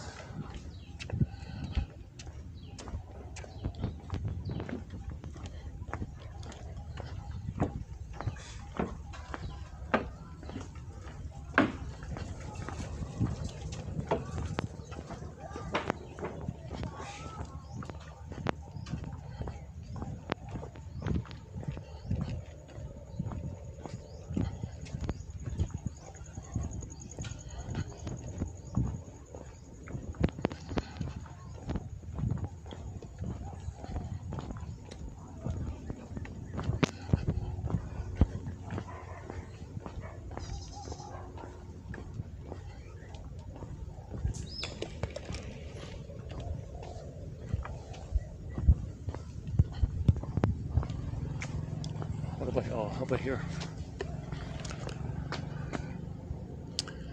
Well, due to time issues, yeah, okay, let's just do it over here then. All right.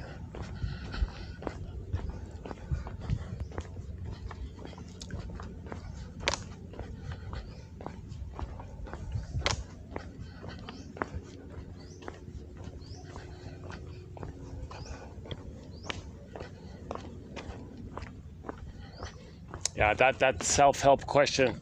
What's the best thing that's happened to you today? Yeah, I would say that beautiful tree, and maybe this is a close second here as well. Okay, hold on a sec. Let me make an adjustment here.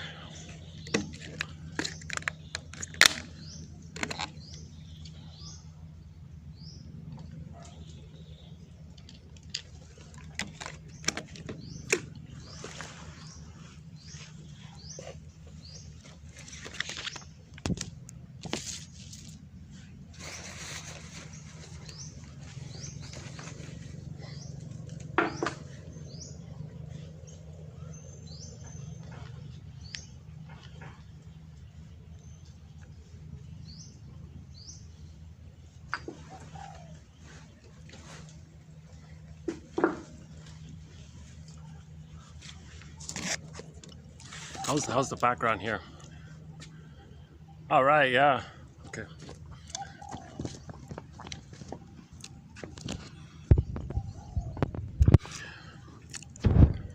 Okay, to be taken hold of by Dionysus means to be possessed, and to permit oneself to be possessed. It signifies entry into a symbiosis rather than individuation. Yeah, so here's the negative one. Here's the Helen Deutsch one again, right? So this seems to be really the concerning issue here.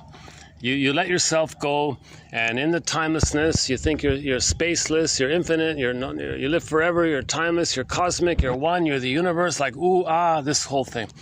So we didn't get enough of it, so you're going back to it. We often hear that mystics are able to establish a symbiosis without ceasing to individuate, having found a good rhythm between symbiosis and individuation. Okay, so people with a strong mind, maybe they can bring up some of this stuff and analyze it and like dream interpretation it. So they can do dream interpretation, so they want to bring up more to be more active in seeing their patterns. So that's if only a few people can do that. This balance can be explained psychologically by the fact that the more defined that the more defined the ego boundaries are, the greater their permeability is. Okay, so if you have a strong ego, that means you're ready to bring up more stuff. But it'll come up anyway, so I don't see why anybody, even with a strong ego, is going to bring this up. But maybe they're part of the pillage system. They say, let's bring it up to fool people. Hey, I got a message from the, Mr. God there. He talked to me, and everybody's impressed. So maybe people are doing this to fool people. But okay, anyways, issues of symbiosis. Issues of symbiosis and individuation are typical of, but not restricted to, a phase in early childhood development. They form a theme encountered through the human lifespan. We know that symbiosis in early childhood lays a strong foundation for healing later in life. So if the child did get loved, he has natural healing abilities already, right? Okay. He can draw on the memory of mother loving him. So if he's wounded, he'll heal maybe more easily, I guess, if he was loved early on. Therapists are attempting to make it possible for their clients to re-experience these healing powers. Okay, now you're getting into tricks. Okay, now you're getting into certain breathing techniques, certain, so-called hyperventilation breathing, or this kind of rhythmic breathing that mimics healthy breathing to bring up the feelings. So they have these in music and environment, and maybe people touching you like the acupuncture point, like the acupressure points to release tension, maybe. So they do a combination of things to bring up stuff, right? So this is what Janov and all these characters, the primal therapy people, and this Groff guy was doing, and all these self-help scam workshops get you back to the canal, relive your birth experience, not being aware of it. Okay, this is sort of the the seduction, so to speak. So they take your money, make things dramatic. Haha, it didn't work. You come back next week again. It's your fault, didn't work. So people doing this are saying that they were scammed by their mother. If people are scammers and they scam others, that's code that they were scammed by the mother. So the sales pitches, we want to reactivate the original symbiosis, even the prenatal symbiosis, in order to touch into these old the potential that if the baby were loved with the mother, but you're not getting mother's love by going back there. You're just bringing up the failure of you're just bringing up the memory that you didn't get it. You're not getting it. You're just bringing up the memory that you didn't get it. That's all you're doing. So you interpret it if that's the case. You don't still try to get it. You can't still try to get that blissful union with the mother. No pill doing this is equal to the mother in the past. This is all nonsense. Okay, viewing this strategy from the perspective of Dionysus, we would say that elated moods offer a holding environment and promote symbiosis and expansion into the world. Okay, so there's the sales pitch again. You see, Dionysus is helping you, see? Yeah, BS, okay. All it means is something is compelling you to tell you that you weren't loved. But if you think you're going to get the love, instead of getting the message that you weren't loved, then it's failing you. The ecstasy of symbiosis is the best precondition into the cosmos. Yeah, so this is the BS. They think if you can't go back to that time in uterus and you go back to that blissful feeling, somehow magically you'll get mother's love. Nonsense, BS. Okay, this is all, I'm pointing this out, that psychoanalysis is not about this kind of thing. It's the opposite. It's about fixing Apollo. Not just provoking Dionysium without the Apollo. You got to fix Apollo. These quotes are to fix Apollo. Apollo means your mind is damaged, and in its damage, it panics and says, "Don't feel, don't feel, don't remember, don't talk, don't apologize, I don't want to talk about it." So Apollo says, if the Apollo keeps saying, "I don't want to talk about it," well, this says, well, maybe we can. So the client suddenly. Now, of course, if you're bringing up all this stuff, it can lead to beautiful poetry and, wow, cosmic universe, we're one, we're all little specks of dust in the universe, we're all part of the same universe, we're all one like this. So it is kind of, it does coincide with the truth that we are all one family. Okay, so Dionysius, a combination of enthusiasm. So the range can be enthusiasm, inspiration, intoxication, or the ecstasy one. All right.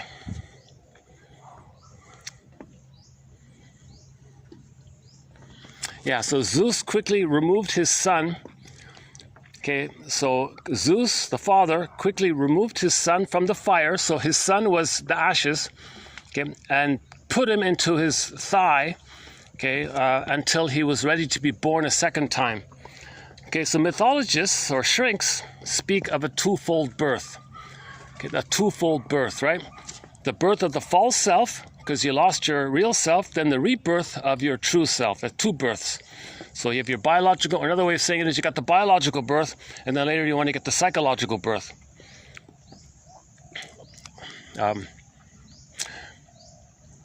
So in the medium, you got the false self. So when that dies, you get the return, the refining of your authentic self. That's the second birth. Okay, so the first birth from a human being, then from a god. So the god part just means this mystery that healing does take place. That the great spirit, when he says God here, just means the great spirit, means there is this innate drive for healing. If something's wounded in nature, there's this attempt to heal it. Oh, there he is. One of Dionysus' followers, some guy named Pentheus. He went mad after struggling against Dionysus.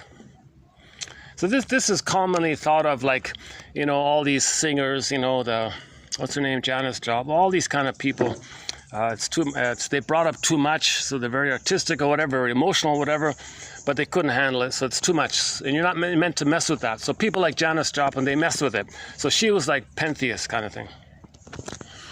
The chariot of Dionysus. Oh, let's check the battery. Hold on a second. Check the battery. 77%. Battery's holding up. Isn't that funny? 77%. Okay, that's okay. Battery's okay now. Where are we here? The chariot of Dionysus is bedecked with flowers and garlands. Panthers and tigers stride beneath his yoke.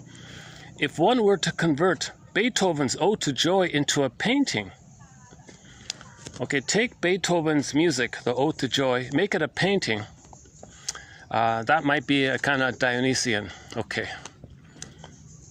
God of Masks. Okay, entering into a symbiosis with nature and expanding into the cosmos. Women were no longer subject to the old rules. Stay at home and cook the meal, whatever. And no one talked to them, no relationship, I don't know. But they're traumatized too. See, they create sons that do that around to them, so they create it themselves. So we're trying to heal. They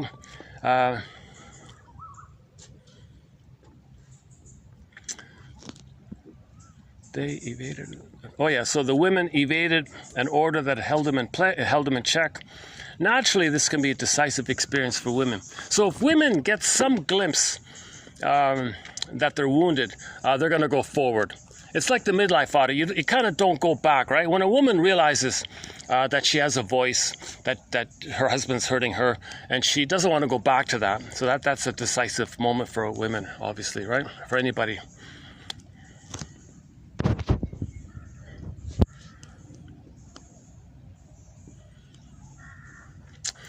Okay, and when you see things magical and there's some fairy tales and religious stories, this turns into this, or this becomes that, or this flips into that, this morphs into that. That's primary mentation. That's the mind of the baby. Okay, for example, the image of water becomes wine suggests that the Dionysian state brings us to the point where we can see inspiration in the most ordinary things.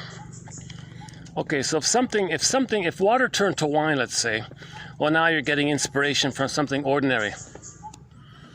Okay, so if I were an artist, and there's something ordinary around here. What's ordinary around here? Okay, let's just say this ordinary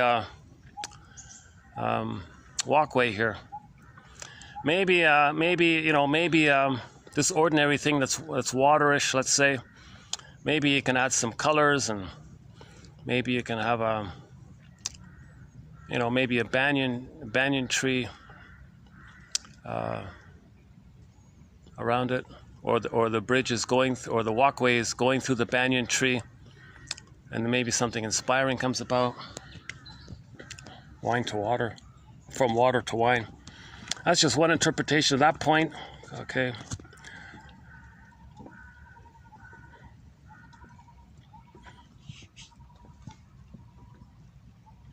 Yeah, I like this one here. The Oracle of Delphi. Know thyself. Know thyself. Well, okay, in the summer, that's the active. The summer, okay, the sun, okay, that's the doing, the masculine, the yang, and the Shiva. Okay, that's the doing. Okay, now the winter, that's the unconscious. So that's the feeling, that's the being, that's the yin, that's the Shakti. Okay, that's Dionysus' realm. So you alternate summer, winter. Okay, yin, yang, Dionysus, Apollo. That kind of approach, that's the healthy side of the dynamic. That's the healthy way of it. The unbelievable aspect of the cult of Dionysus was that women simply left their families. It is thus not surprising that Dionysus faced a great deal of opposition. One must imagine the god arriving, the women leaving their families, disappearing into the forests, and dancing together. And if any man approached, these women would attack him. Entering into a symbiosis with nature and expanding into the cosmos, they were no longer subject to the old rules. Okay, so these women are trying to feel, they were trying to create community, they were trying to create some kind of, they were trying to get in touch with their feelings, so they would dance, and so they wanted to be left alone like that. They didn't want to go back. That's like at midlife. At midlife, you don't want to go back to the old way, right? So at midlife, the old you, okay, the character dies, and then there's a new you. That's all it means.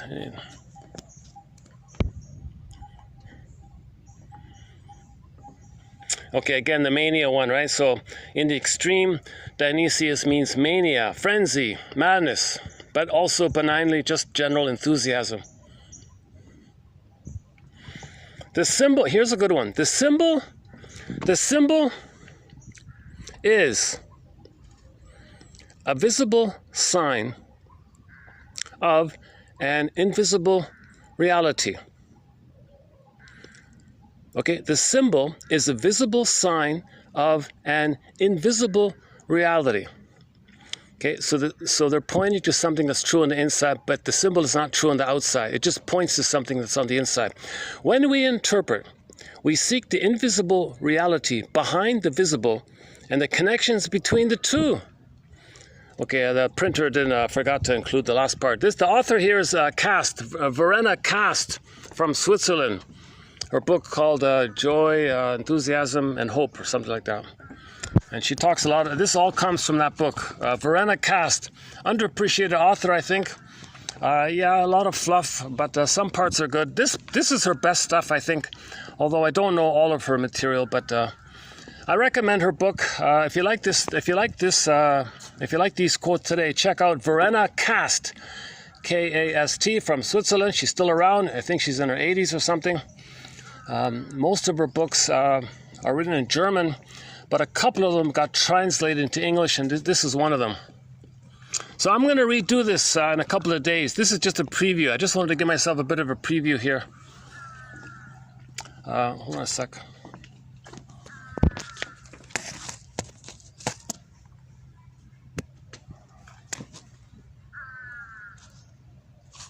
I hope the phone doesn't fall down, then the alligator's going to grab it, huh?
Water to wine. I'll just keep the water, thanks. Forget the wine. But the metaphor is you find some new enthusiasm from something ordinary. Yeah, interesting one. I'll happily choose the ordinary right now.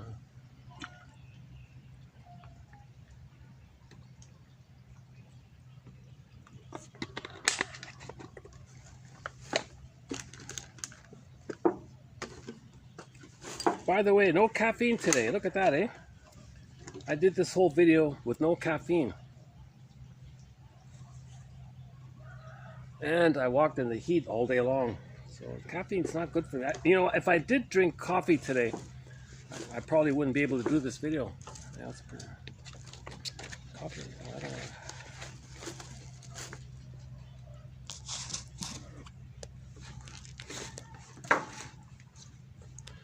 Let's see, how's the time here?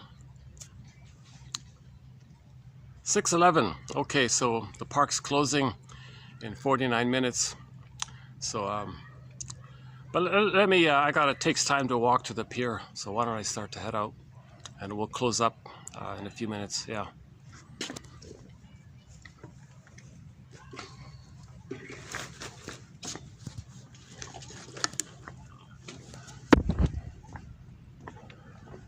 Or just close up here. Should we just close it up here? Yeah, okay, let's just close it up here.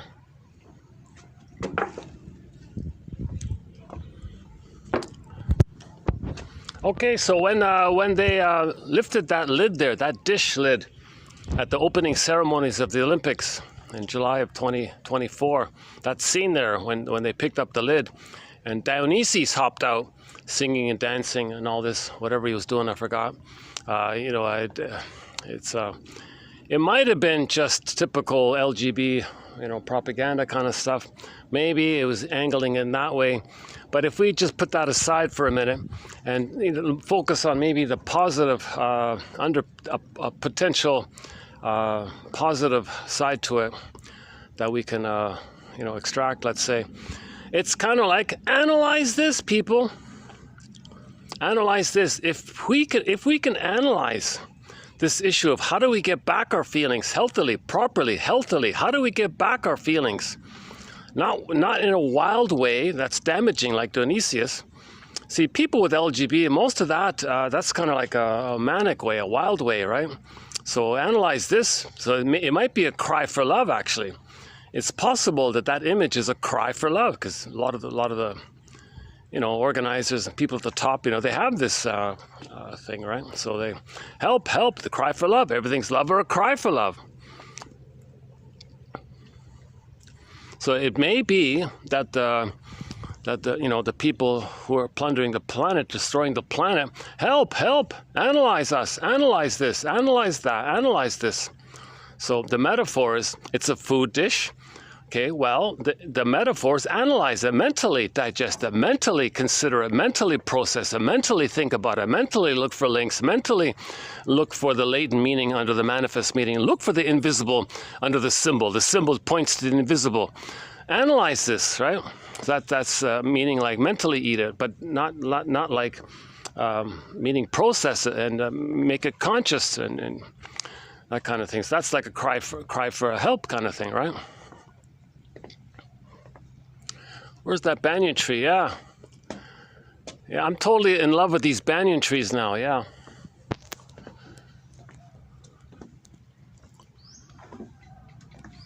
Where's that alligator? Where'd he go? We had a quote recently about that ennui is an oral issue. So people may be greedy and all that to fill an emptiness.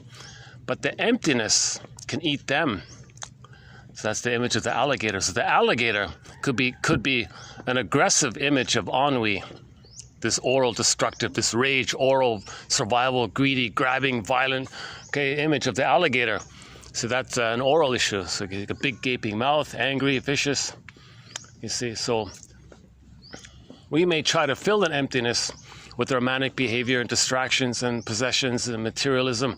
We may try to fill that emptiness due to the oral trauma, but the underlying ennui acts like can gobble us up. So we're trying to fill up the hole of boredom, but that hole can eat us up. Hence the idea of the oral issue. So I'm thinking maybe the alligator might be like a symbol for that phenomena. If we were to assign a symbol of ennui hurting us.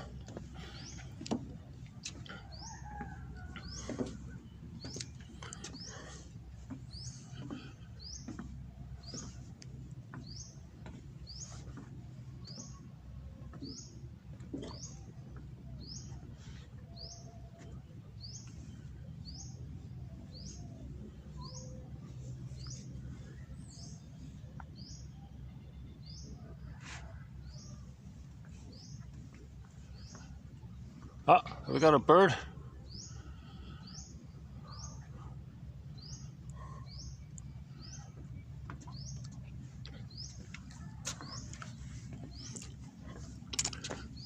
Well, hopefully those birds that they advertise are still around. It might be an old sign. Maybe they're long gone. Who knows?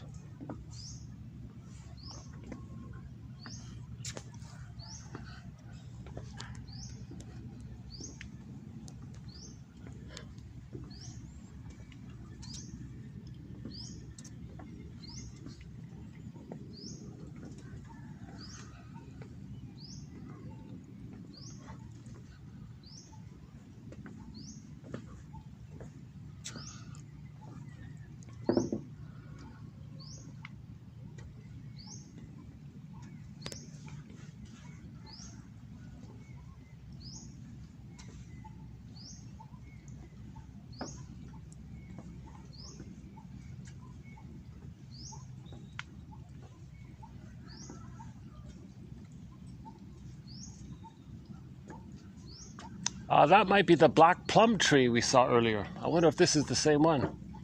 We saw one tree earlier, the sign said black plum. Maybe this will turn black later, who knows.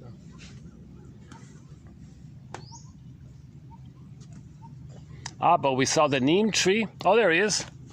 Oh, there's our, I don't know if you can see him, but there's a, I just went under.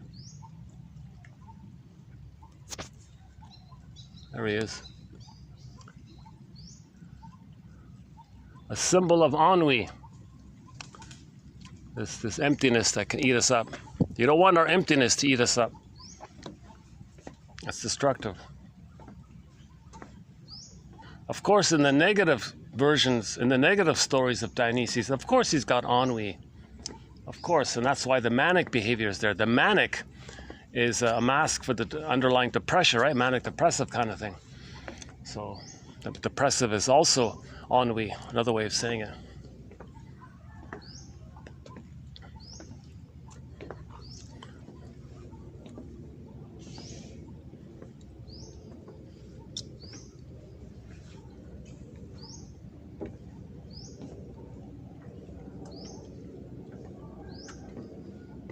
There's a nice tree there, nice strong tree.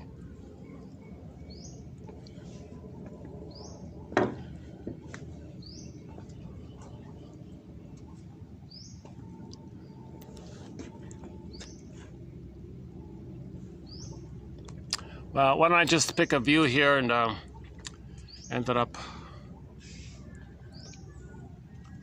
Can we find no real sunset today, but what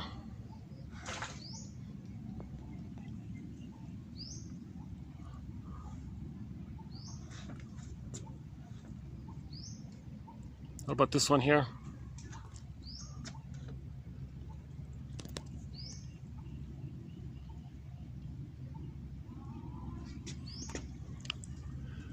Well, let's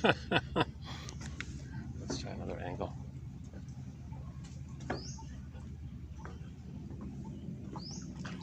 Okay, so your mission, should you choose to accept it, is to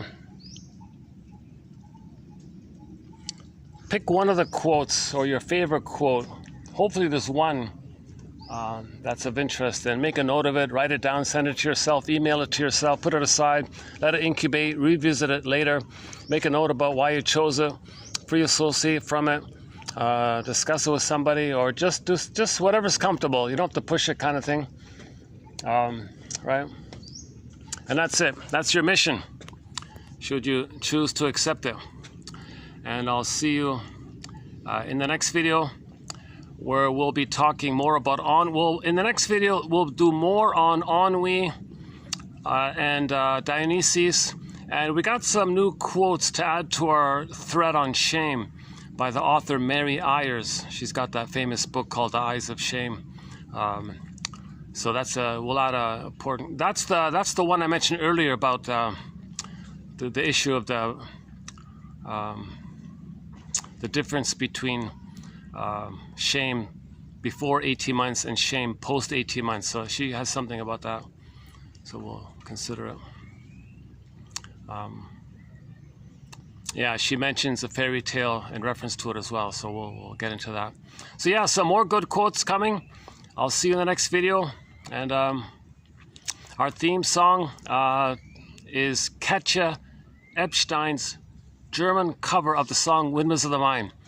It begins with the bass tubas, and that's a great song, which is our theme song. Thanks very much. I'll see you next time for the love of narrative medicine.